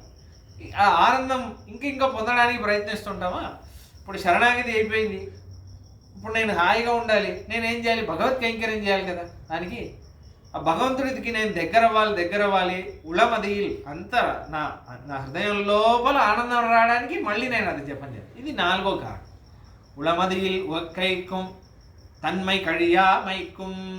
తన్మై అంటే తన్మై కழிయామైకుం తరిక్కైకుం తణిగైకుం. తన్మై అంటే నా ఆత్మస్వరూపం, నాకు ఒక స్వరూపం ఉంది కదా, నేను భగవంతుడి దాసుణ్ణి అని. ఆ దాస స్వరూపాన్ని నేను మర్చిపోకుండా ఉండడానికి ఇది మళ్ళీ పనికొస్తుంది. ఆహా, ఎంత ఉపకారం చేశాడు, నా కోసం ఇంత అన్నాడు ఆ మాటలు. ఇటువంటి మాట అన్నవాడికి కదా నేను కైంకర్యం చేయాలి, ఇటువంటి మాట అన్నవాడికి కదా నేను సేవ చేయాలి, ఇటువంటి మాట అన్నవాడు కాబట్టి నా కోసం అన్నాడే. ఇంత పెద్ద ఉపాయాన్ని ఎవరెవరు మహర్షులందరూ ఎంతో కష్టపడి సాధించుకున్న ఉపాయాన్ని నాకు చిన్న శరణాగతి వల్ల ఇస్తున్నాడే. వీడి ఉపకారానికే కదా. కాబట్టి నేను బతికున్నంత కాలం వీడి కైంకర్యమే చేయాలి అని అన్నారు కదా. కాబట్టి తత్కైంకర్య చికీర్షయ అన్నారు కదా. బతికున్నంతకాలం వాడి కైంకర్యం, వాడికి నచ్చినట్టే నేను ఉండాలి. తన్మై కழிయామైకుం దానికోసం. దాని తర్వాత తణిక్కైకుం అంటే తరిక్కైకుం ధరించుకోవడానికి, ఆ స్వరూపాన్ని శాశ్వతంగా ధరించుకోవడానికి. తణిగైకుం పాపం కష్టం వస్తే, ఏదైనా కష్టం వచ్చింది అనుకోండి, రామోద్భిన్నామి భాషతే అభయం దదామి సర్వపాపేభ్యో మోక్షయిష్యామి. ఈ మాటలన్నీ గుర్తు తెచ్చుకోండి. కష్టం వచ్చింది, రాముడు కాపాడుతాను అన్నాడు కదా. ఏమంటే చిన్న కష్టాలని పోతాయి, రాముడు కాపాడుతాడు అన్నాడు కదా. ద్విర్నాభి భాషతే అని కూడా అన్నాడు. నేను 2 మాట ఎందుకు నేను భయపడుతున్నాను, హాయిగా ఈ కష్టం పోతాయి. నేను ఆయన దాసుని, నాకు తెలిసింది ఒకటే, ఆయన సేవలు చేసుకుంటూ వెళ్ళిపోతే చాలు. అంటున్నారు వన్మై ఉడై అరుడాలర్ వాచగంగళ్ మరవేనే. ఇవన్నీ నాకు రావాలంటే నేను ఏం చేయాలి, వాచగంగళ్ వాడి వచనాలన్నీ ఉన్నాయే అవన్నీ నేను మరవేనే, నేను మర్చిపోకుండా ఉండాలి అని ఉపాయం చెప్తాను. కాబట్టి రామో ద్విర్నాభి భాషతే అని కైకేయి అమ్మవారికి చెప్పింది మన కోసం. ఏం భయపడకు, నేను 2 మాటలు చెప్పాను, నేనున్నాను కదా, నేను కాపాడుతానన్నాను, నేను కాపాడుతాను, ఏం సంశయం లేదు అని చెప్పడానికి రాముడు ఆ మాట అంటున్నాడు. కాబట్టి ఇది గుర్తుపెట్టుకోవాలి. ఎవరైనా చెప్పారనుకోండి రాముడు నిజంగా కాపాడుతాడా అని ఎవరైనా మీ దగ్గర అడిగారంటే మీరేం చెప్పాలి, రాము ద్విర్నాభి భాషతే, ఎందుకు భయపడుతున్నావు అని. అయితే తమార్జవ సమాయుక్తం అనార్య సత్యవాదినం అంటున్నారు. ఈ మాట అనగానే వాల్మీకి అంటున్నారు ఆర్జవం అంటే అసలు నిష్కపటంగా. ఎవరైనా ఇలా అంటారా ఇంత కష్టం వస్తే? నువ్వు బాగా చదువుకో, రేపు ఎగ్జామ్ బాగా రాసి, ఎల్లుండి నీకు కావాల్సిన నేను 4 స్వీట్లు చేస్తాను, నీకు ఇష్టమైన బిర్యానీ చేసి పెడతానని అమ్మానింది. వాడు ఎగ్జామ్ రాశాడు. నెక్స్ట్ డే పోరాపో నాకు చేయలేదు అన్నాడు అనుకోండి, దానికే వాడు దుఃఖం అయిపోతుంది.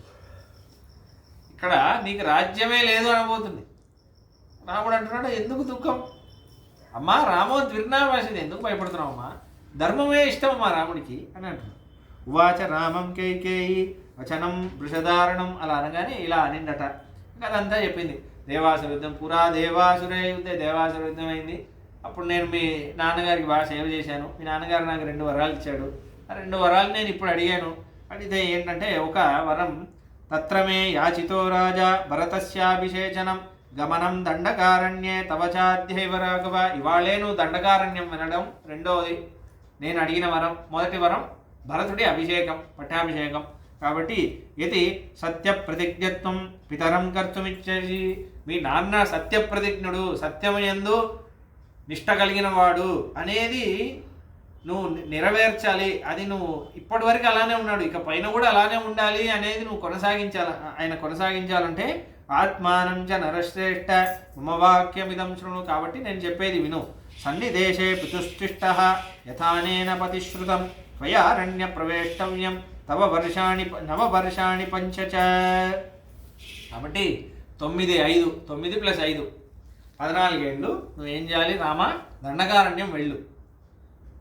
భరతశ్చాభిషేచ్యేత యదేత అభిషేచనం తదర్థే విహితం రాజ్ఞా తేన సర్వేణ రాఘవ.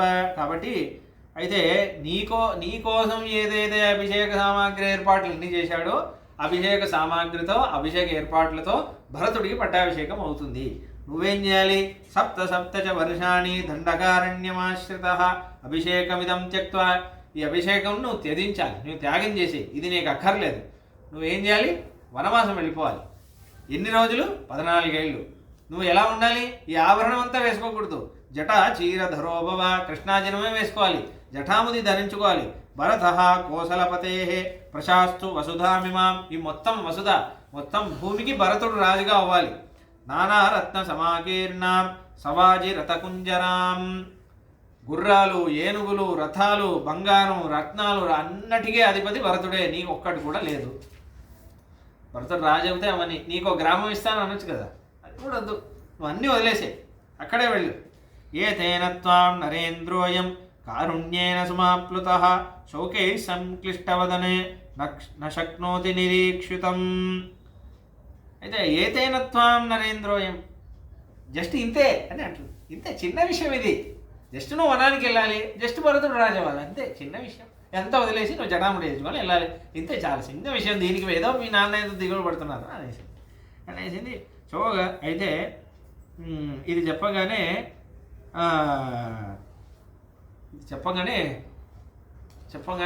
వినలేకపోతున్నారు దశరథ మహారాజు.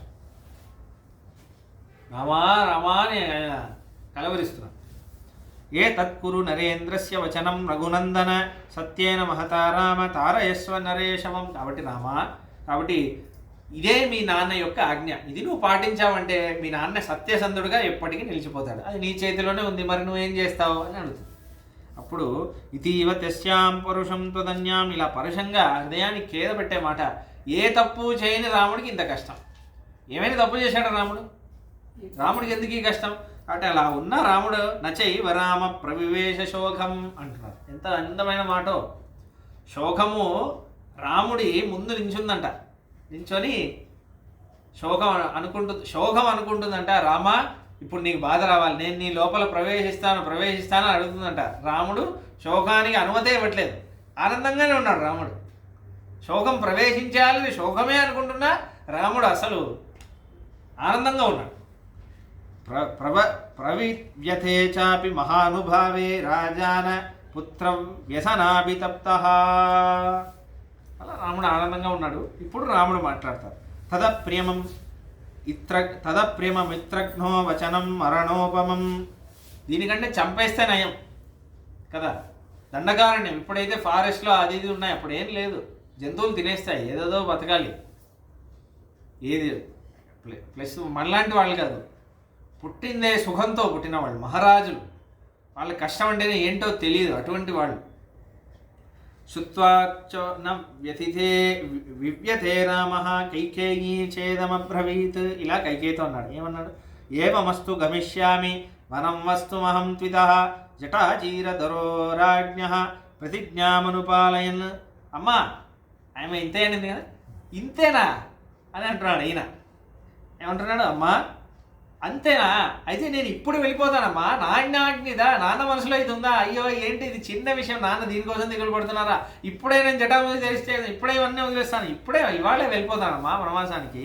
ఇదంతు జ్ఞాతుమిచ్చామి కిమర్థం మా మహీపతి నాభినందతి దుర్దర్శో యథాపూర్వం అరిందమ. అమ్మా అయితే మన్యుర్న చ త్వయా కార్యో దేవి భ్రూమి తవాగ్రత యాస్యామి భవ సుప్రీత వనం చీర జటాధర.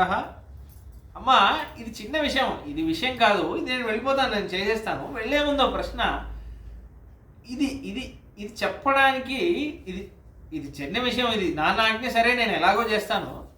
నా వైపు ఎందుకు చూడట్లేదు నాన్నగారు? నువ్వు చెప్పేశావు కదా, చెప్తే కూడా నాన్నగారు నా వైపు ఎందుకు చూడట్లేదు, నాతో ఎందుకు మాట్లాడట్లేదు? నాకు అదే దిగులుగా ఉందమ్మా. నేను అంటే ఇది పాటించడం ఒకటేనా, లేకపోతే నా ఎందుకు నిజంగా ఏదైనా అపరాధమైందా? నాన్నగారు నా వైపు ఇలా చూడట్లేదే అనే బాధ నన్ను చంపేస్తుంది అని అంటున్నారు. ఇప్పుడు రాముడు వెళ్ళిపోతాను అనగానే దశరథ మహారాజుకి బాధ ఎక్కువ అవుతుంది. ఎందుకంటే దశరథ మహారాజు కైకమ్మ దగ్గర ఏమన్నారు? కైకేయి నువ్వు వనానికి వెళ్ళు అంటే వాడు వెళ్ళిపోతాడు, కైకేయి నా బాధ అదే అని అన్నారు. వాడు వెళ్ళిపోతాడే, వాడు ఎదిరించి నాన్న ఇది తప్పు, నన్ను నువ్వు ఇలా పీడిస్తావా, ఇది తప్పు అని వాడు అనడే. వాడు మంచివాడే, వాడు వెళ్ళిపోతాడనే నా బాధ, వాడు కష్టం అనుభవిస్తాడనే నా బాధ. వాడు వేరే కొడుకులాగా నన్ను ఎదిరించి నేను ఒప్పుకోను అంటే బాగుండు, కానీ వాడు అలా చేయడే అన్నాడు. ఇప్పుడు నిజంగా అనుకుందే చేస్తున్నాడు. చేయగానే దశరథ మహారాజుకి ఇంకా శోకం ఎక్కువ అవుతుంది. అయ్యో వీడు వెళ్ళిపోతానంటున్నాడే అని ఆయన. మన్యుర్నచ్చ త్వయాకార్యో దేవి భ్రూమి తవాగ్రత. అమ్మ కాబట్టి ఇది చేస్తే నీకు సంతోషం అంటే నేను చేయనమ్మా, నేను తప్పకుండా చేస్తాను. ఇంత చిన్న విషయం ఇది. ఇంకోటి అమ్మా, నేను ఇంకో విషయం చెప్తాను చూడు. హితేన గురుణా పిత్ర కృతజ్ఞేన నృపేణ చ నియుజ్యమానో విశ్రబ్ద కిమ్న కుర్యామహం ప్రియం. అమ్మా నేను ఎందుకు చేయను? ఎందుకు తెలుసా? హితేన, మా నాన్నగారు నాకు హితం కోసమే ఉంటారు. ఏది చేస్తే రాముడికి బాగుంటుంది అని ప్రతి పని నాకు నా మంచి కోసమే చేస్తారమ్మా. కాబట్టి ఇది కూడా దీంట్లో ఏదో మంచి ఉంటుంది. నిన్న కూడా నాతో మాట్లాడారు, ఎంత బాగా నా హితం కోసం ఎంత మంచి మాటలు అన్నీ మాట్లాడారో చూసాం కదా మనం. కాబట్టి నాన్న నాకు హితమే చెప్పేవారు, నా హితమే కోరుకునేవారు నాన్నగారు, నాకు గురువు అమ్మ నాన్నగారు. ఈ అడుగుజాడలో నేను ధర్మం యందు ఎలా నడవాలో అది చూపించిందే నాన్నగారే మొదటి గురువు. కాబట్టి దాని తర్వాత నా పితృడు నా నాన్నగారు రాముడు, నాకు జన్మనిచ్చిన తండ్రి. నాకు ఈ జన్మ ఇవ్వకపోతే నేను ఇవన్నీ చేయగలుగుతానా? కాబట్టి దానికి మూల కారణం ఆయనే కదా. కాబట్టి ఆయన మాటని నేను విననా? ఇంకా కృతజ్ఞేన ప్లస్ నేను కృతజ్ఞున్నమ్మా. మనకి ఒకళ్ళు ఉపకారం చేస్తే అది గుర్తుపెట్టుకొని వాళ్ళకి ప్రత్యుపకారం చేయాలా వద్దా? మా నాన్నగారు నాకు ఇంత ఉపకారం చేశారంటే ఇది ప్రత్యుపకారం చేయడానికి ఒక భాగ్యం అనుకోనా నేను? ఇంత ఉపకారం చేయడానికి ప్రత్యుపకారంగా నేను ఏం చేయాలి? నాన్న చెప్పిన మాట వినాలి కదా. కాబట్టి అదే కదా నేను చేయబోయేది. నాన్న కైంకర్యం చేయడానికి నాకు భాగ్యం దొరికింది అనుకోనా? ఇది చెప్పడానికి ఇంత కష్టం. నృపేణ చ. ఇంకోటి నా మహారాజా, అయోధ్య వాసుల్లో నేను కూడా ఒక వాసినే కదా. మహారాజా తీర్పు నేను వినాలా వద్దా? కాబట్టి మహారాజా ఆజ్ఞ అంటే నేను కూడా పాటించాలి కదా. నేనే పాటించకపోతే అయోధ్య వాసులేం పాటిస్తారు? కాబట్టి నేనే కదా ఇట్ స్టార్ట్స్ ఫ్రమ్ మీ, నేనే కదా పాటించాలి. అంటే దీనికోసం ఎందుకమ్మా, నేను ఎందుకు చేయను? నువ్వు ఎందుకు అనుకుంటున్నావమ్మా? నువ్వు కానీ నాన్నగారు ఎందుకు అనుకుంటున్నారు? అలీకం మానసం త్వేకం హృదయం దహతే మమ స్వయం యన్నాహ మాం రాజా భరతస్యాభిషేచనం. అమ్మా భరతుడికి పట్టాభిషేకం అంటే నేను సంతోషించనా? ఏంటమ్మా ఇది? దీనికోసం నన్ను అడగాల నువ్వు? భరతుడికి ఒక సుఖం లభిస్తుందంటే నేనే కదా మొట్టమొదటి వ్యక్తి సంతోషించేవాడిని. నా తమ్ముడు వాడు ఎదుగుతుంటే నేను కదా సంతోషించేవాడిని. ఎంత శుభవార్త ఇది! భరతుడు మహారాజు అయితే ఎంతకంటే శుభవార్త నాకేముంటుంది? అహం హి సీతాం రాజ్యం చ ప్రాణానిష్టాన్ దదాని చ. కాబట్టి భరతుడికి రాజ్యం ఇవ్వు అని అడగడానికి నువ్వు ఆలోచిస్తున్నావా? నా అమ్మ ఒక మాట అయోధ్య కాండలోనే ఒక విషయం అంటాడు రాముడు, చాలా అందమైన మాట. అది ఏమంటాడంటే భస్మతత్ కురుతాం శిఖి అంటాడు. వస్తుంది అయోధ్యకాండలో. ఏమంటాడంటే చాలా అందమైన మాట. ఏమంటాడంటే ఒకళ్ళు ఎవరైనా నా దగ్గర వచ్చి రామా నీకు ఈ వస్తువు ఇస్తున్నాను, ఇది నువ్వే అనుభవించాలి, నీ తమ్ముళ్ళకు మాత్రం అస్సలు ఇవ్వకూడదు, ఇది నీకు మాత్రమే అని ఎవరైనా ఉన్నారంటే నేను ఆ వస్తువుని నిప్పులో వేసేస్తాను. నా తమ్ముళ్ళకి ఇవ్వకుండా నేను సుఖం, తమ్ముళ్ళతో పంచుకోకుండా నేను సుఖం అనుభవించాలంటే ఆ సుఖం నాకు వద్దు అని అంటాను నేను అంటాడు రాముడు. వస్తుంది అయోధ్యకాండం. కాబట్టి భరతుడికి ఇవ్వకుండా నాకేం సుఖమమ్మా? భరతుడు రాజు అయితే నేను రాజైనట్టు కదా. వాడు నా తమ్ముడు, నా ప్రాణం లాంటి వాడు. వాడికి రాజ్యం అంటే నా రాజ్యం కంటే ఎక్కువ నేను ఆనందపడతాను అని అంటున్నారు. కాబట్టి వాడికి ఇవ్వాలంటే నేను ఎందుకు ఇవ్వను? చాలా హాయిగా ఏ మాట మోమాట పడకుండా ఇస్తాను. అదే కాదమ్మా, ఒకటి గుర్తుపెట్టుకో, అహం హి సీతాం రాజ్యం చ ప్రాణానిష్టాన్ ధనాని చ హృష్టో భ్రాత్రే స్వయం దద్యా భరతాయ ప్రచోదిత. మా ధనం కానీ ఇష్టమైన ధనం ఇమ్మంటే ఇచ్చేస్తాను, భరతుడి కోసం ప్రాణమే ఇస్తాను. మా భరతుడి ప్రాణం, రామ భరతుడి కోసం నీ ప్రాణం ఇవ్వమంటే ఇవ్వనా, నేను ఇచ్చేస్తాను. రాజ్యం ఇవ్వనా, ఇచ్చేస్తాను. అంతేకాదమ్మా, నేను ఒక విషయం చెప్తాను చూడు, అసలు ఎంత గొప్ప మాట అన్నాడు. ఇంత మాట రాముడు అనడం అసలు ఆశ్చర్యం. ఏమన్నా అంటే అహం హి సీతాం అన్నాడు, సీతనిమ్మంటే ఇచ్చేస్తాను అన్నాడు. ఇది చాలా జాగ్రత్తగా అర్థం చేసుకోవాలి. సీతనిమ్మంటే ఇచ్చేస్తానంటే అలా కాదు, భార్యలా ఇచ్చేస్తానని కాదు. మన మతి అలానే పెడుతుంది, అలా ఆలోచించకూడదు. దీనికి వ్యాఖ్యానం చాలా 3 అర్థాలు ఇచ్చారు దీనికి. ఒక అర్థం ఏంటంటే, రామ భరతుడు రాజవ్వాలి, నువ్వు సీత ఇద్దరు కలిసి వాడికి సేవ చేయాలి అంటే సీత కూడా సీతని వాడికి సేవకురాలుగా ఇవ్వు అంటే సీత కూడా చేస్తుంది. ఎందుకంటే ఇది నాన్న ఆజ్ఞ అంటే సీత చేయదా, చేస్తుంది. కాబట్టి సీత కూడా భరతుడికి సేవ చేయాలి, సేవకురాలు అవ్వాలంటే సీత కూడా అవుతుంది. నాన్నగారికి అంత స్వతంత్రం ఉంది, నీకు అంత స్వతంత్రం ఉంది అని అంటున్నాడు కైకేయి. ఇది మొదటి అర్థం. ఇంకో అర్థం, సీత అంటే ఎవరు, భూదేవి. కాబట్టి ఈ రాజ్యమే కాదు, మొత్తం భూమి సీతకి ఇచ్చేయంటే ఇచ్చేస్తాను నేను. ఇది రెండో అర్థం. మూడో అర్థం ఏంటంటే, కాసేపు రాముడికి సీత, సీతకి రాముడు అనే విషయం మర్చిపోండి, సీత మహాలక్ష్మి అనే విషయం మర్చిపోండి. ఇంకో అర్థం ఏంటంటే, రాముడు పెళ్ళి అయ్యక ముందు శివధనుర్భంగం చేసినప్పుడు జనక మహారాజు నేను నీకు సీతనిస్తాను అన్నప్పుడు అప్పుడు రాముడు ఏమన్నాడు, శివధనుర్భంగం విశ్వామిత్ర మహర్షి చేయమన్నారు కాబట్టి చేశాను. కాబట్టి పెళ్ళి అంటే మా నాన్నగారు అనుమతించాలి. రే రామ సీతమ్మని పెళ్లి చేసుకోని మా నాన్నగారు అంటే నేను అప్పుడే చేసుకుంటాను అన్నారు. రాముడు ఈ మాట అన్నాడు. అయితే రాముడు ఏమంటున్నాడంట, నేను నాకు సీతతో పెళ్ళైపోయింది, సీత అంటే నాకు ప్రాణం. కానీ పెళ్ళవ్వక ముందు నువ్వు కైకమ్మ, సుమిత్ర, కౌసల్య ముగ్గురు వచ్చారా, అప్పుడు కనుక కైకేయి అమ్మవారు ఈ నలుగురిలో ఈ పెద్దమ్మాయి ఉందే సీత, ఇవిడకి బాగుంది, రే రామా ఈ సీత మా భరతుడిని చేసుకుంటుందిరా అప్పుడు అనుంటే అప్పుడు కూడా నేను సీతని ఇచ్చేసేవాడిని. ఎందుకంటే అని ఆ మాట అంటున్నా. అర్థమైందా? పెళ్ళికి ముందు కూడా సీత భరతుడిరా అన్నావంటే నాకు ఏమాత్రం అభ్యంతరం లేదు. ఎందుకంటే అమ్మా నాన్న ఆజ్ఞ ఏంటో నేను అదే చేసుకుంటాను, నా ఇష్టం అనేది ఉండదు. అమ్మా నాన్న ఇష్టమే నా ఇష్టం. కాబట్టి అంత గొప్ప మాట అంటున్నాడు రాముడు. జాగ్రత్తగా అర్థం చేసుకోవాలి, మనం వేరే తప్పుడు అర్థాలని ఇవ్వకూడదు. అంత స్వతంత్రం ఉందమ్మా మీకు అని చెప్పడానికి అంత గొప్ప మాట అంటున్నాడు. కిం పునర్మనుజేంద్రేణ స్వయం పిత్రా ప్రచోదితః తవచ ప్రియకామార్థం ప్రతిజ్ఞామనుపాలయన్. కాబట్టి అమ్మా ఇది చేస్తే నీకు ఇష్టమవుతుంది అని నువ్వు అంటున్నావు, ఇది మహారాజా ఆజ్ఞ అంటున్నావు, మరి నేను ఎందుకు చేయనమ్మా? నాకు కావాల్సిందే ఇది రెండు కదా, నాన్న ఆజ్ఞే కదా నాకు కావాలి, నా ఆజ్ఞాన్ని పాటించడమే కావాలి, నువ్వు సుఖంగా ఉండడం, అమ్మని సుఖంగా చూసుకోవడమే కదా నాకు కావాలి. అంటే దీనివల్ల సుఖం అవుతుందంటే ఇప్పుడే వెళ్ళిపోతానమ్మా వనవాసానికి, పెద్ద విషయమే కాదు అంటున్నాను. తథాశ్వాసే హ్రీమంతం కిం తుయిదం యన్మహీపతి వసుధాసక్తనయనో మందమశ్రూణి ముచ్చతి. కాబట్టి అంటే ఇలా నేను చెప్తున్నాను, ఇవన్నీ వింటున్నారని తెలుస్తుంది, నేను ఇంత చెప్తున్నా నా వైపు ఎందుకు చూడట్లేదు, నా బాధ అంతా అదే, నాన్నగారు నా వైపు ఎందుకు చూడట్లేదు అని అడుగుతున్నారు. గచ్చంతు చైవానయితుం దూత శీఘ్రజ వైర్హయైః భరత మాతులకులాద్ అధ్యేవ నృపశాసనాత్ దండకారణ్యమేషోహం గచ్చామ్యేవ హి సత్వరః అవిచార్య పితుర్వాక్యం సమావస్తుం చతుర్దశ. కాబట్టి అమ్మ నేను ఇప్పుడే బయలుదేరుతాను, ఇప్పుడే దండకారణ్యం వెళ్ళిపోతాను, ఇప్పుడే జటాముంటే అందరు ధరించుకొని నేను వెళ్ళిపోతున్నాను. ఇలా వినగానే కైకేయి అమ్మవారు అనిందట, ఎందుకు వెళ్ళిపోతున్నా, ఎందుకు మాట్లాడట్లేదు అని అడుగుతుంటే ఆవిడ అనిందంట, శ్లోకాలు అర్థం చెప్పేస్తాను. ఏంటంటే తవత్వహం క్షమం మన్యే నోత్సుకాయ విలంబనం రామం తస్మాదిదం క్షేత్రం వనంత్వం గంతువరసి. మీ నాన్నగారు ఎందుకు మాట్లాడలేదంటే చిన్న విషయము, ఇంత చెప్తున్నా ఎందుకు మాట్లాడలేని అడుగుతున్నావు కదా, ఎందుకు మాట్లాడాడంటే రామా ఇది నా ఆజ్ఞ అని వాడికి తెలిసిపోయిందే, తెలిసిపోయినా ఇంకా ఎందుకు ఇక్కడే నించున్నాడు అని మీ నాన్నగారు ఆలోచిస్తున్నారు.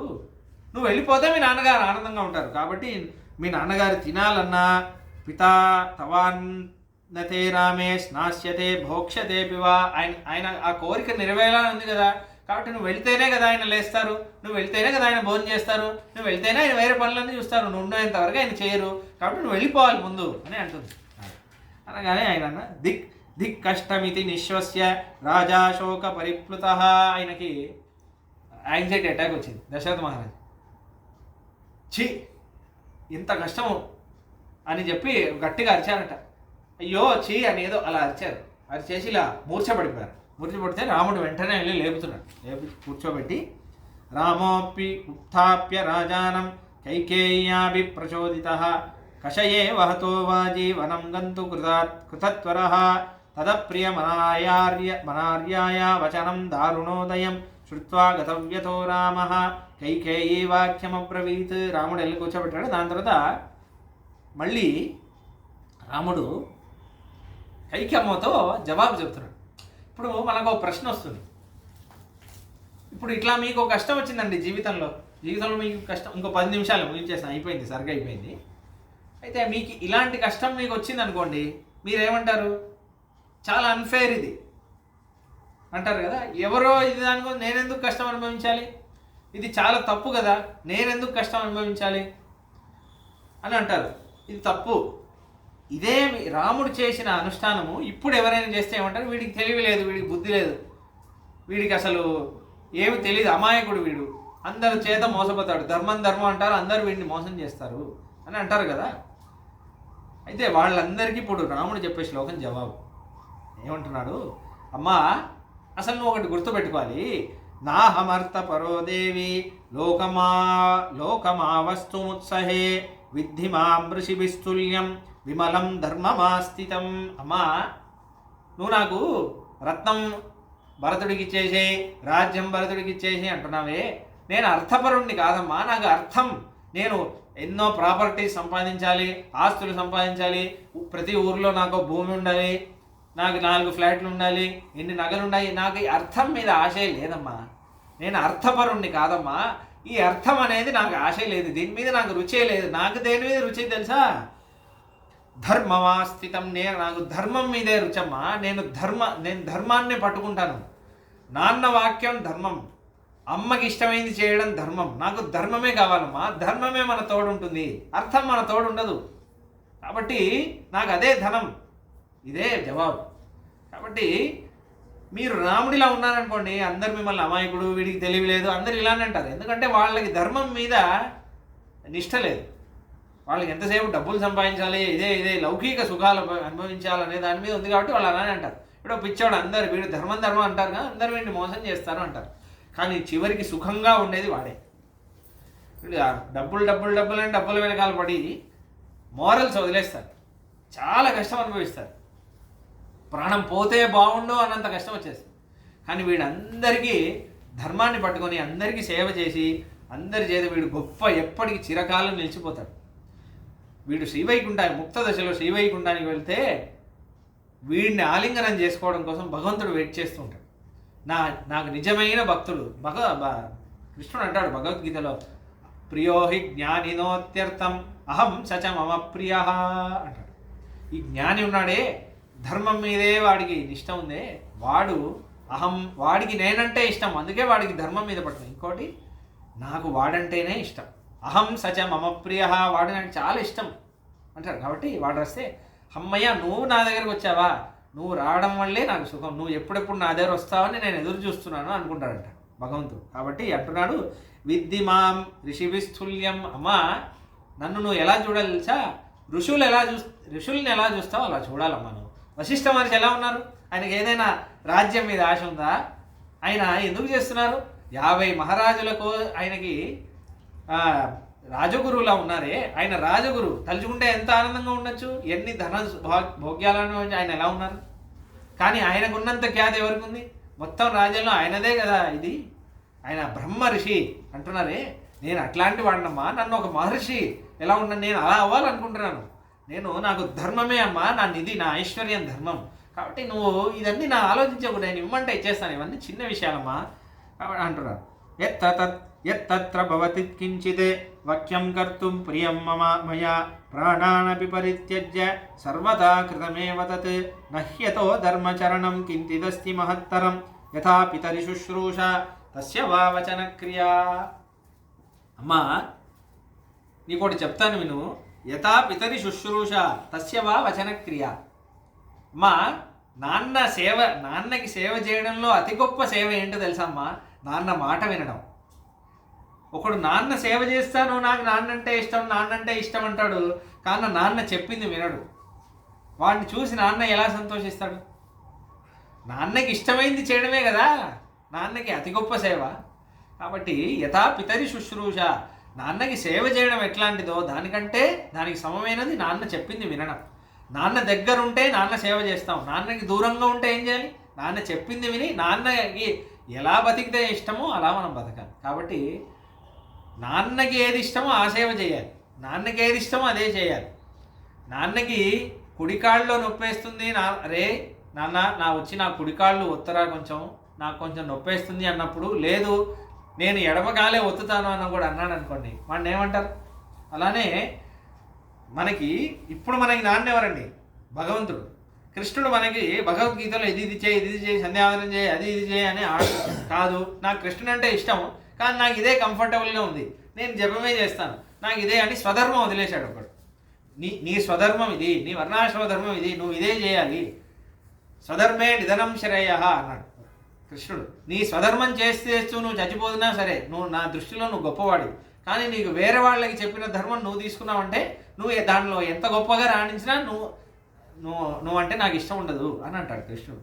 కాబట్టి వాడికి ఏది ఇష్టమో అది చేయడం, వాడు నాకని ఏ ధర్మం ఇచ్చాడో అది చేయడం కదా నిజమైన వాడి మీద నాకు ఇష్టం ఉంది అని చూపించడం అంటే నేను అది కదా చేయాలి.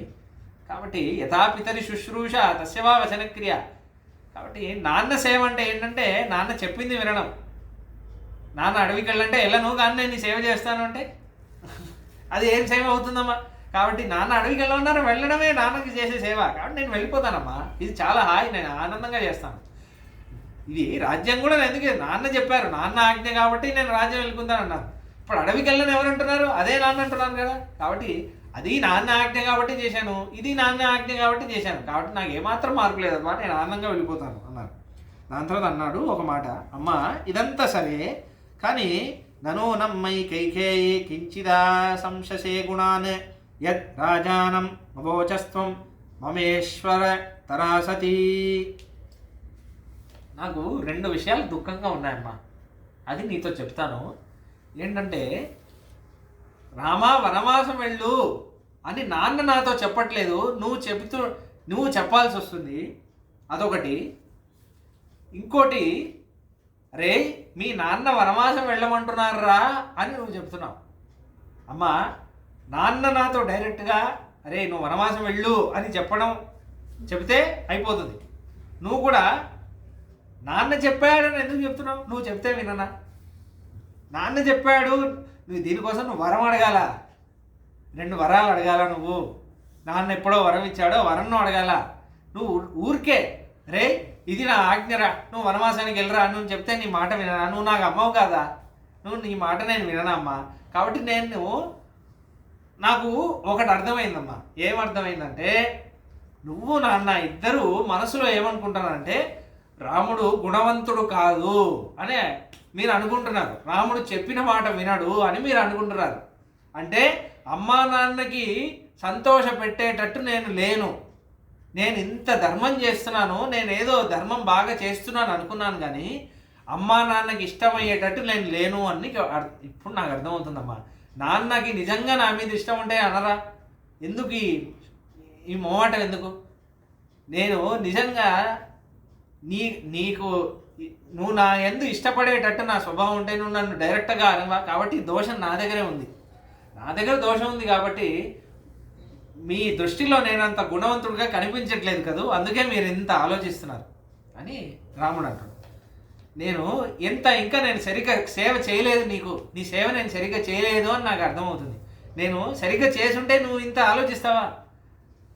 నువ్వు ఏమంటావమ్మా? భరతుడు కంటే నేనే ఇష్టం అని అంటావే, ఇంత ఆలోచిస్తున్నావా నా దగ్గర?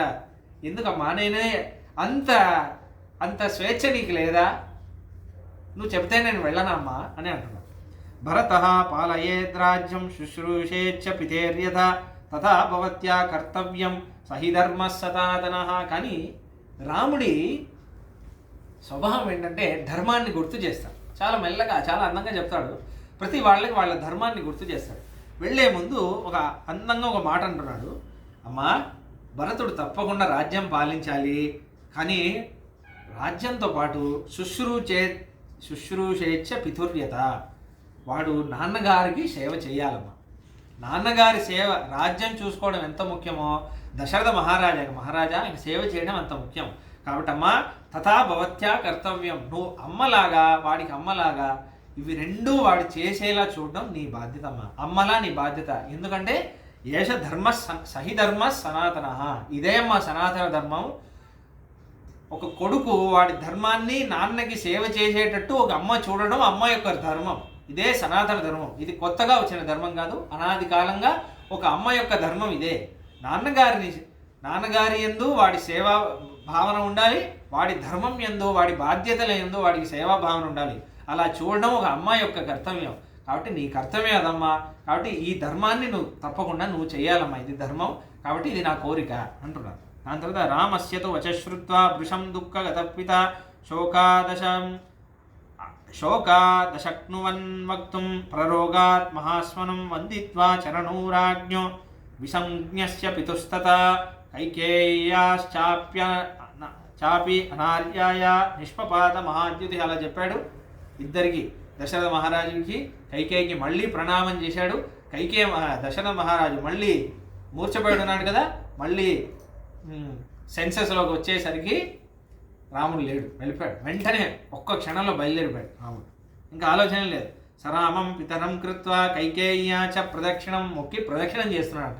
అంటే మళ్ళీ అమ్మా నాన్నల్ని ఎప్పుడు చూస్తానో, వనవాసం వెళ్ళిపోతాను కదా, మళ్ళీ భాగ్యం దొరకదని ఇద్దరిని మొక్కి ప్రదక్షిణం చేస్తున్నాడు. ప్రదక్షిణం చేసేసి నిష్క్రమ్యాంతఃపురా తస్మాత్ స్వదర్శ సుసృజ్జనం తం బాష్ప పరిపూర్ణాక్ష పృష్ఠతోను జగామః లక్ష్మణ పరమక్రుద్ధ సుమిత్రానందవర్ధన. ఇదంతా ఒక ఆయన బయట నుంచి వింటున్నాడు, ద్వారం దగ్గర నుంచి.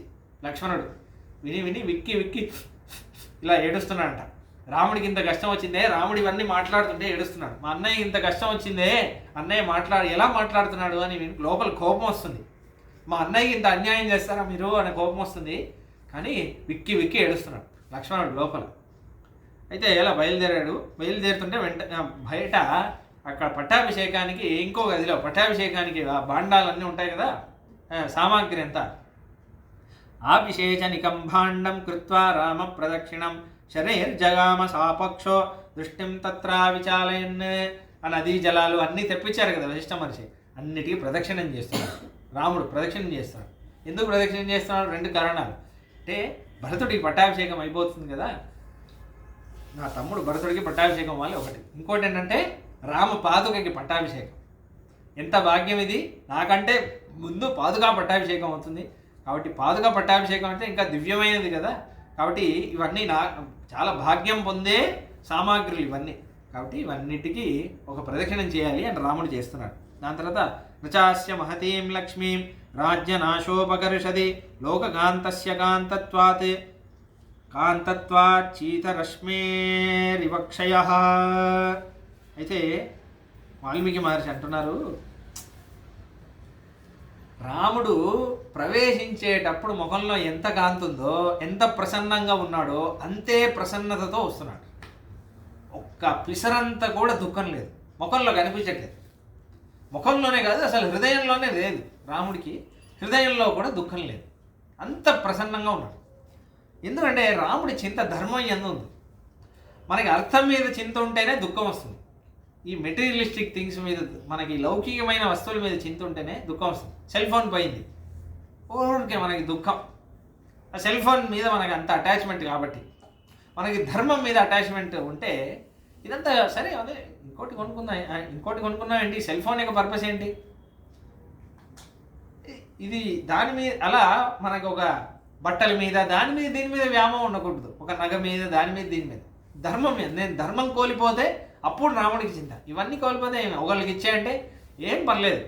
ఇప్పుడు మీ దగ్గర ఒక నగ ఉంది, రే ఆయనకి ఇచ్చే ఈయనకి ఇచ్చే నాన్న అన్నాను అనుకోండి, అది ధర్మం. ఈ గొప్ప ఐశ్వర్యం కోసం ఈ చిన్న ఐశ్వర్యం ఇచ్చేస్తాడు రాముడు. అదే రాముడి అది. ఇది కాదు, ఈ ఐశ్వర్యం పెట్టుకొని ఏం చేయాలి? ఇది ఎలాగో ఉండదు. ధర్మం అనే ఐశ్వర్యం పట్టుకుంటాడు. కాబట్టి నాన్న ఆజ్ఞ వినడం ఒక ఐశ్వర్యం కదా, కాబట్టి ఇది ఇచ్చేస్తాడు. ఇది ఉండేది లేకపోతే ఇది కదా నా దగ్గర ఉండాల్సిన ఐశ్వర్యం అని అది పట్టుకుంటాడు రాముడు. కాబట్టి నవనం గంతు కామస్య జదశ్చద వసుంధరాం సర్వలోకాదిగస్యైవ లక్ష్యతే చిత్త విక్రియ. చిత్త విక్రియ చిత్తంలో కూడా, ముఖంలోనే కాదు మనస్సులో కూడా ఒక విక్రియ, కొంచెం కూడా అసలు క్లేశం అంతా కూడా ఒక భావన, ఒక దుఃఖమే రాలేదు. ఎందుకంటే రామే సత్పురుషే లోకే, రామ సత్పురుషో లోకే అని అన్నారు. మొత్తం లోకంలో మంచివాడు అంటే రాముడు అని అన్నారు. 2వ సర్గలో అయోధ్యవాసులే అన్నారు. మనుషుల్లో జనరల్ ఇది చెప్పేసి అయిపోతుంది. అంటే ఏంటంటే రాముడు చాలా, అంటే బయట వెళ్తున్నాడు, అయోధ్యవాసులకు తెలియదు కదా, వాళ్ళు అంతే ఆనందంగా ఉన్నారు. అంతే ఆనందంగా ఉంటే రామ రామ రామ అందరు మాట్లాడుతున్నారా, వాళ్ళతో అంతే ఆనందంగా మాట్లాడుతున్నాడంట. వచ్చినప్పుడు రథంలో వెళ్ళినప్పుడు ఎలా మాట్లాడాడో అలానే మాట్లాడుతున్నాడు. మనకు మూడ్ ఆఫ్ అయిపోతే అరుస్తాం మనం వేరే వాళ్ళ మీద, కొంచెం కూడా బాధ లేదు, మళ్ళీ అలానే మాట్లాడుతున్నాడు. అందరితో ప్రసన్నంగా మాట్లాడుతున్నాడంట, చాలా ప్రసన్నంగా ఉన్నాడు. కొంచెం కూడా క్లేశమైనంత కూడా భావన ఇది లేదు, అందరితో ఆనందంగా మాట్లాడుతున్నాడు. ఇలా ఇలా మాట్లాడితే వెళ్ళిపోతుంది, లోపల కూడా దుఃఖం లేదు. అలా ఉంటారు ఆయన స్థితప్రజ్ఞత. కృష్ణుడు అంటాడు గీతలు, సుఖ దుఃఖే సమేర్ దృష్ట్వా, సుఖమైన దుఃఖమైన సమంగా చూడాలి. ఎందుకంటే ధర్మం మీద ఆసక్తి ఉన్నవాడు జ్ఞాని, మన భగవంతుడి మీద ఆసక్తి ఉన్నవాడు సుఖం దుఃఖం ఒకేలా ఉంటాడు, కదలడు వాడు, అలానే ఉంటాడు. నీకు ఐశ్వర్యం కావాలా, ధర్మం కావాలా, నీకు రాజ్యం కావాలా, ధర్మం కావాలా, నీకు నగలు డబ్బు రత్నం ఈ సుఖం అంతా కావాలా, ధర్మం కావాలంటే దేంతో ధర్మంతో తూకం వేసినా రాముడి ధర్మాన్ని పట్టుకుంటాడు, ధర్మమే కావాలి అది. అందుకే అసలు రాముడికి దుఃఖం రాదు, ధర్మం వదిలేస్తే దుఃఖం వస్తుంది రాముడికి. కాబట్టి అలా వెళ్తున్నాడట. అలా మాతు సమీపం ధర్మాత్మ ప్రవివేశ మహాయశ, అందరితో మాట్లాడి చాలా ఆనందంగా కౌసల్య భవనానికి వెళ్తున్నాడు. కౌసల్యమ్మ వారికి ఒకసారి చెప్పేసి వెళ్దాం అనే విషయం. కానీ ఇక్కడ నేను ఏదో విషయం చెప్పాలనుకున్నాను. ఏంటంటే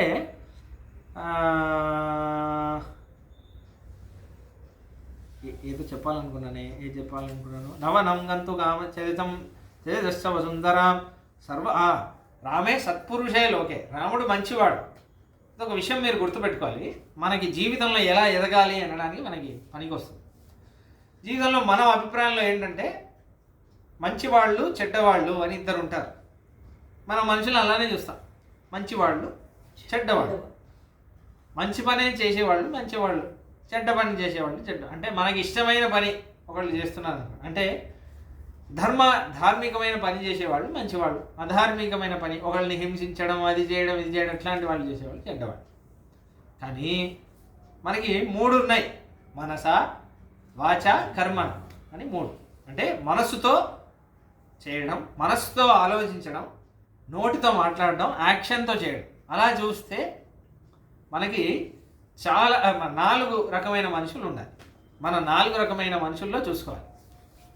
అంటే ఏంటంటే మొదటివాడు అంటే మంచోడు చెడ్డోడు అనుకున్నారు కదా, చాలా చెడ్డోడు మంచోడు చాలా మంచోడు అని 4 పెట్టుకోండి. ఇప్పుడు చాలా చెడ్డోడు ఏం చేస్తాడు, మనసుతోనూ ఒకళ్ళకి హింస చేస్తాడు, నోటితోనూ ఒకళ్ళకి హింస పెడతాడు, చాలా క్రూరమైన మాటలు మాట్లాడతాడు, ఇంకా వాళ్ళు చేసే క్రియతో ఇంకా అడిగే అవసరం లేదు, అది కూడా క్రూరంగా ఉంటుంది. అంటే 3తోనూ ఒకళ్ళని హింస పెడతాడు.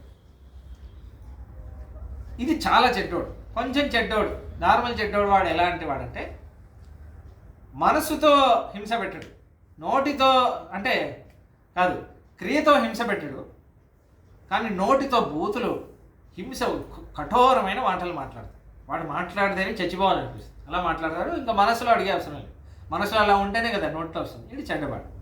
మంచివాడు నోటితో చెడ్డవి చెప్పడు, యాక్షన్లో కూడా చేయడు, కానీ మనసులో అనుకుంటాడు వీడు కొంచెం పడని కష్టం, నన్ను అప్పుడు ఇలా చేశాడు కదా, వీడికి కొంచెం అవ్వాలి, అయితేనే వీడికి లైన్లోకి వస్తాడు, అయిన దేవుడు మంచిదే చేశాడు అని అనుకుంటాడు లోపల.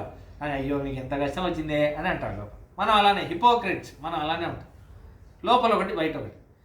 చాలా మంచోడు ఉన్నాడు కానీ వాడు మనస్సులో కూడా చెడ్డదండి. సత్పురుషే లోకి అంటే అదే. రాముడు ఇంత మాట చెబితే కూడా కైకమ్మ ఇంత మాట నిందా, మనస్సులో కూడా కైకమ్మ దగ్గర చెడ్డ భావం లేదు. నోటితో అన్నాడా అంటే ఓకే, నోటితో అలా అంటున్నాడు అనుకుందాం, కానీ వాల్మీకి అంటున్నారు లక్ష్యతే చిత్త విక్రియ, హృదయంలో కూడా కొంచెం కూడా భావన మారలేదు అంటున్నారు. వాల్మీకి మహర్షికి అంటే రహస్యంచ ప్రకాశంచ అన్నారు. మొదటిగానే బ్రహ్మ అన్నారు నీకు అన్నీ కనిపిస్తాయి, రహస్యంగా ఉన్నది కనిపిస్తాయి, ప్రత్యక్షంగా కనిపించేవి కూడా కనిపిస్తాయి అన్నారు. కాబట్టి హృదయంలో రాముడి హృదయంలో ఎలా ఉంది ఆయన చింతన అనేది కూడా స్పష్టంగా చెప్పేస్తున్నాడు వాల్మీకి మహర్షి. కొంచెం కూడా అసలు క్లేశమే కలగలేదు. కాబట్టి ఇప్పుడు 4 స్థితులు ఉన్నాయా, మనం ఏ స్థితిలో ఉన్నాం, మనం చాలా చెడ్డవాళ్ళం కాదు, చాలా మంచోళ్ళు కాదు, మధ్యలో ఉంటాము. మనం ఏ స్థితిలో ఉన్నామో నెక్స్ట్ స్థితికి వెళ్ళడానికి మనం ప్రయత్నించి మెల్లగా రాముడి స్థితిని పొందడానికి మనం సత్పురుష మంచివాడు, వీడు చాలా మంచివాడు. మనస్సులో కూడా ఒకళ్ళ గురించి అసలు హింసాత్మకంగా అనుకోడు. నోటితో కూడా ఎప్పుడు ప్రియమైన మాటలే మాట్లాడతారు. వాడికి ఎంత కోపం వచ్చినా, అవతల వాళ్ళు తప్పే చేసినా, వాడికి నచ్చని పనే చేసినా క్రూరమైన మాటలు మాట్లాడు.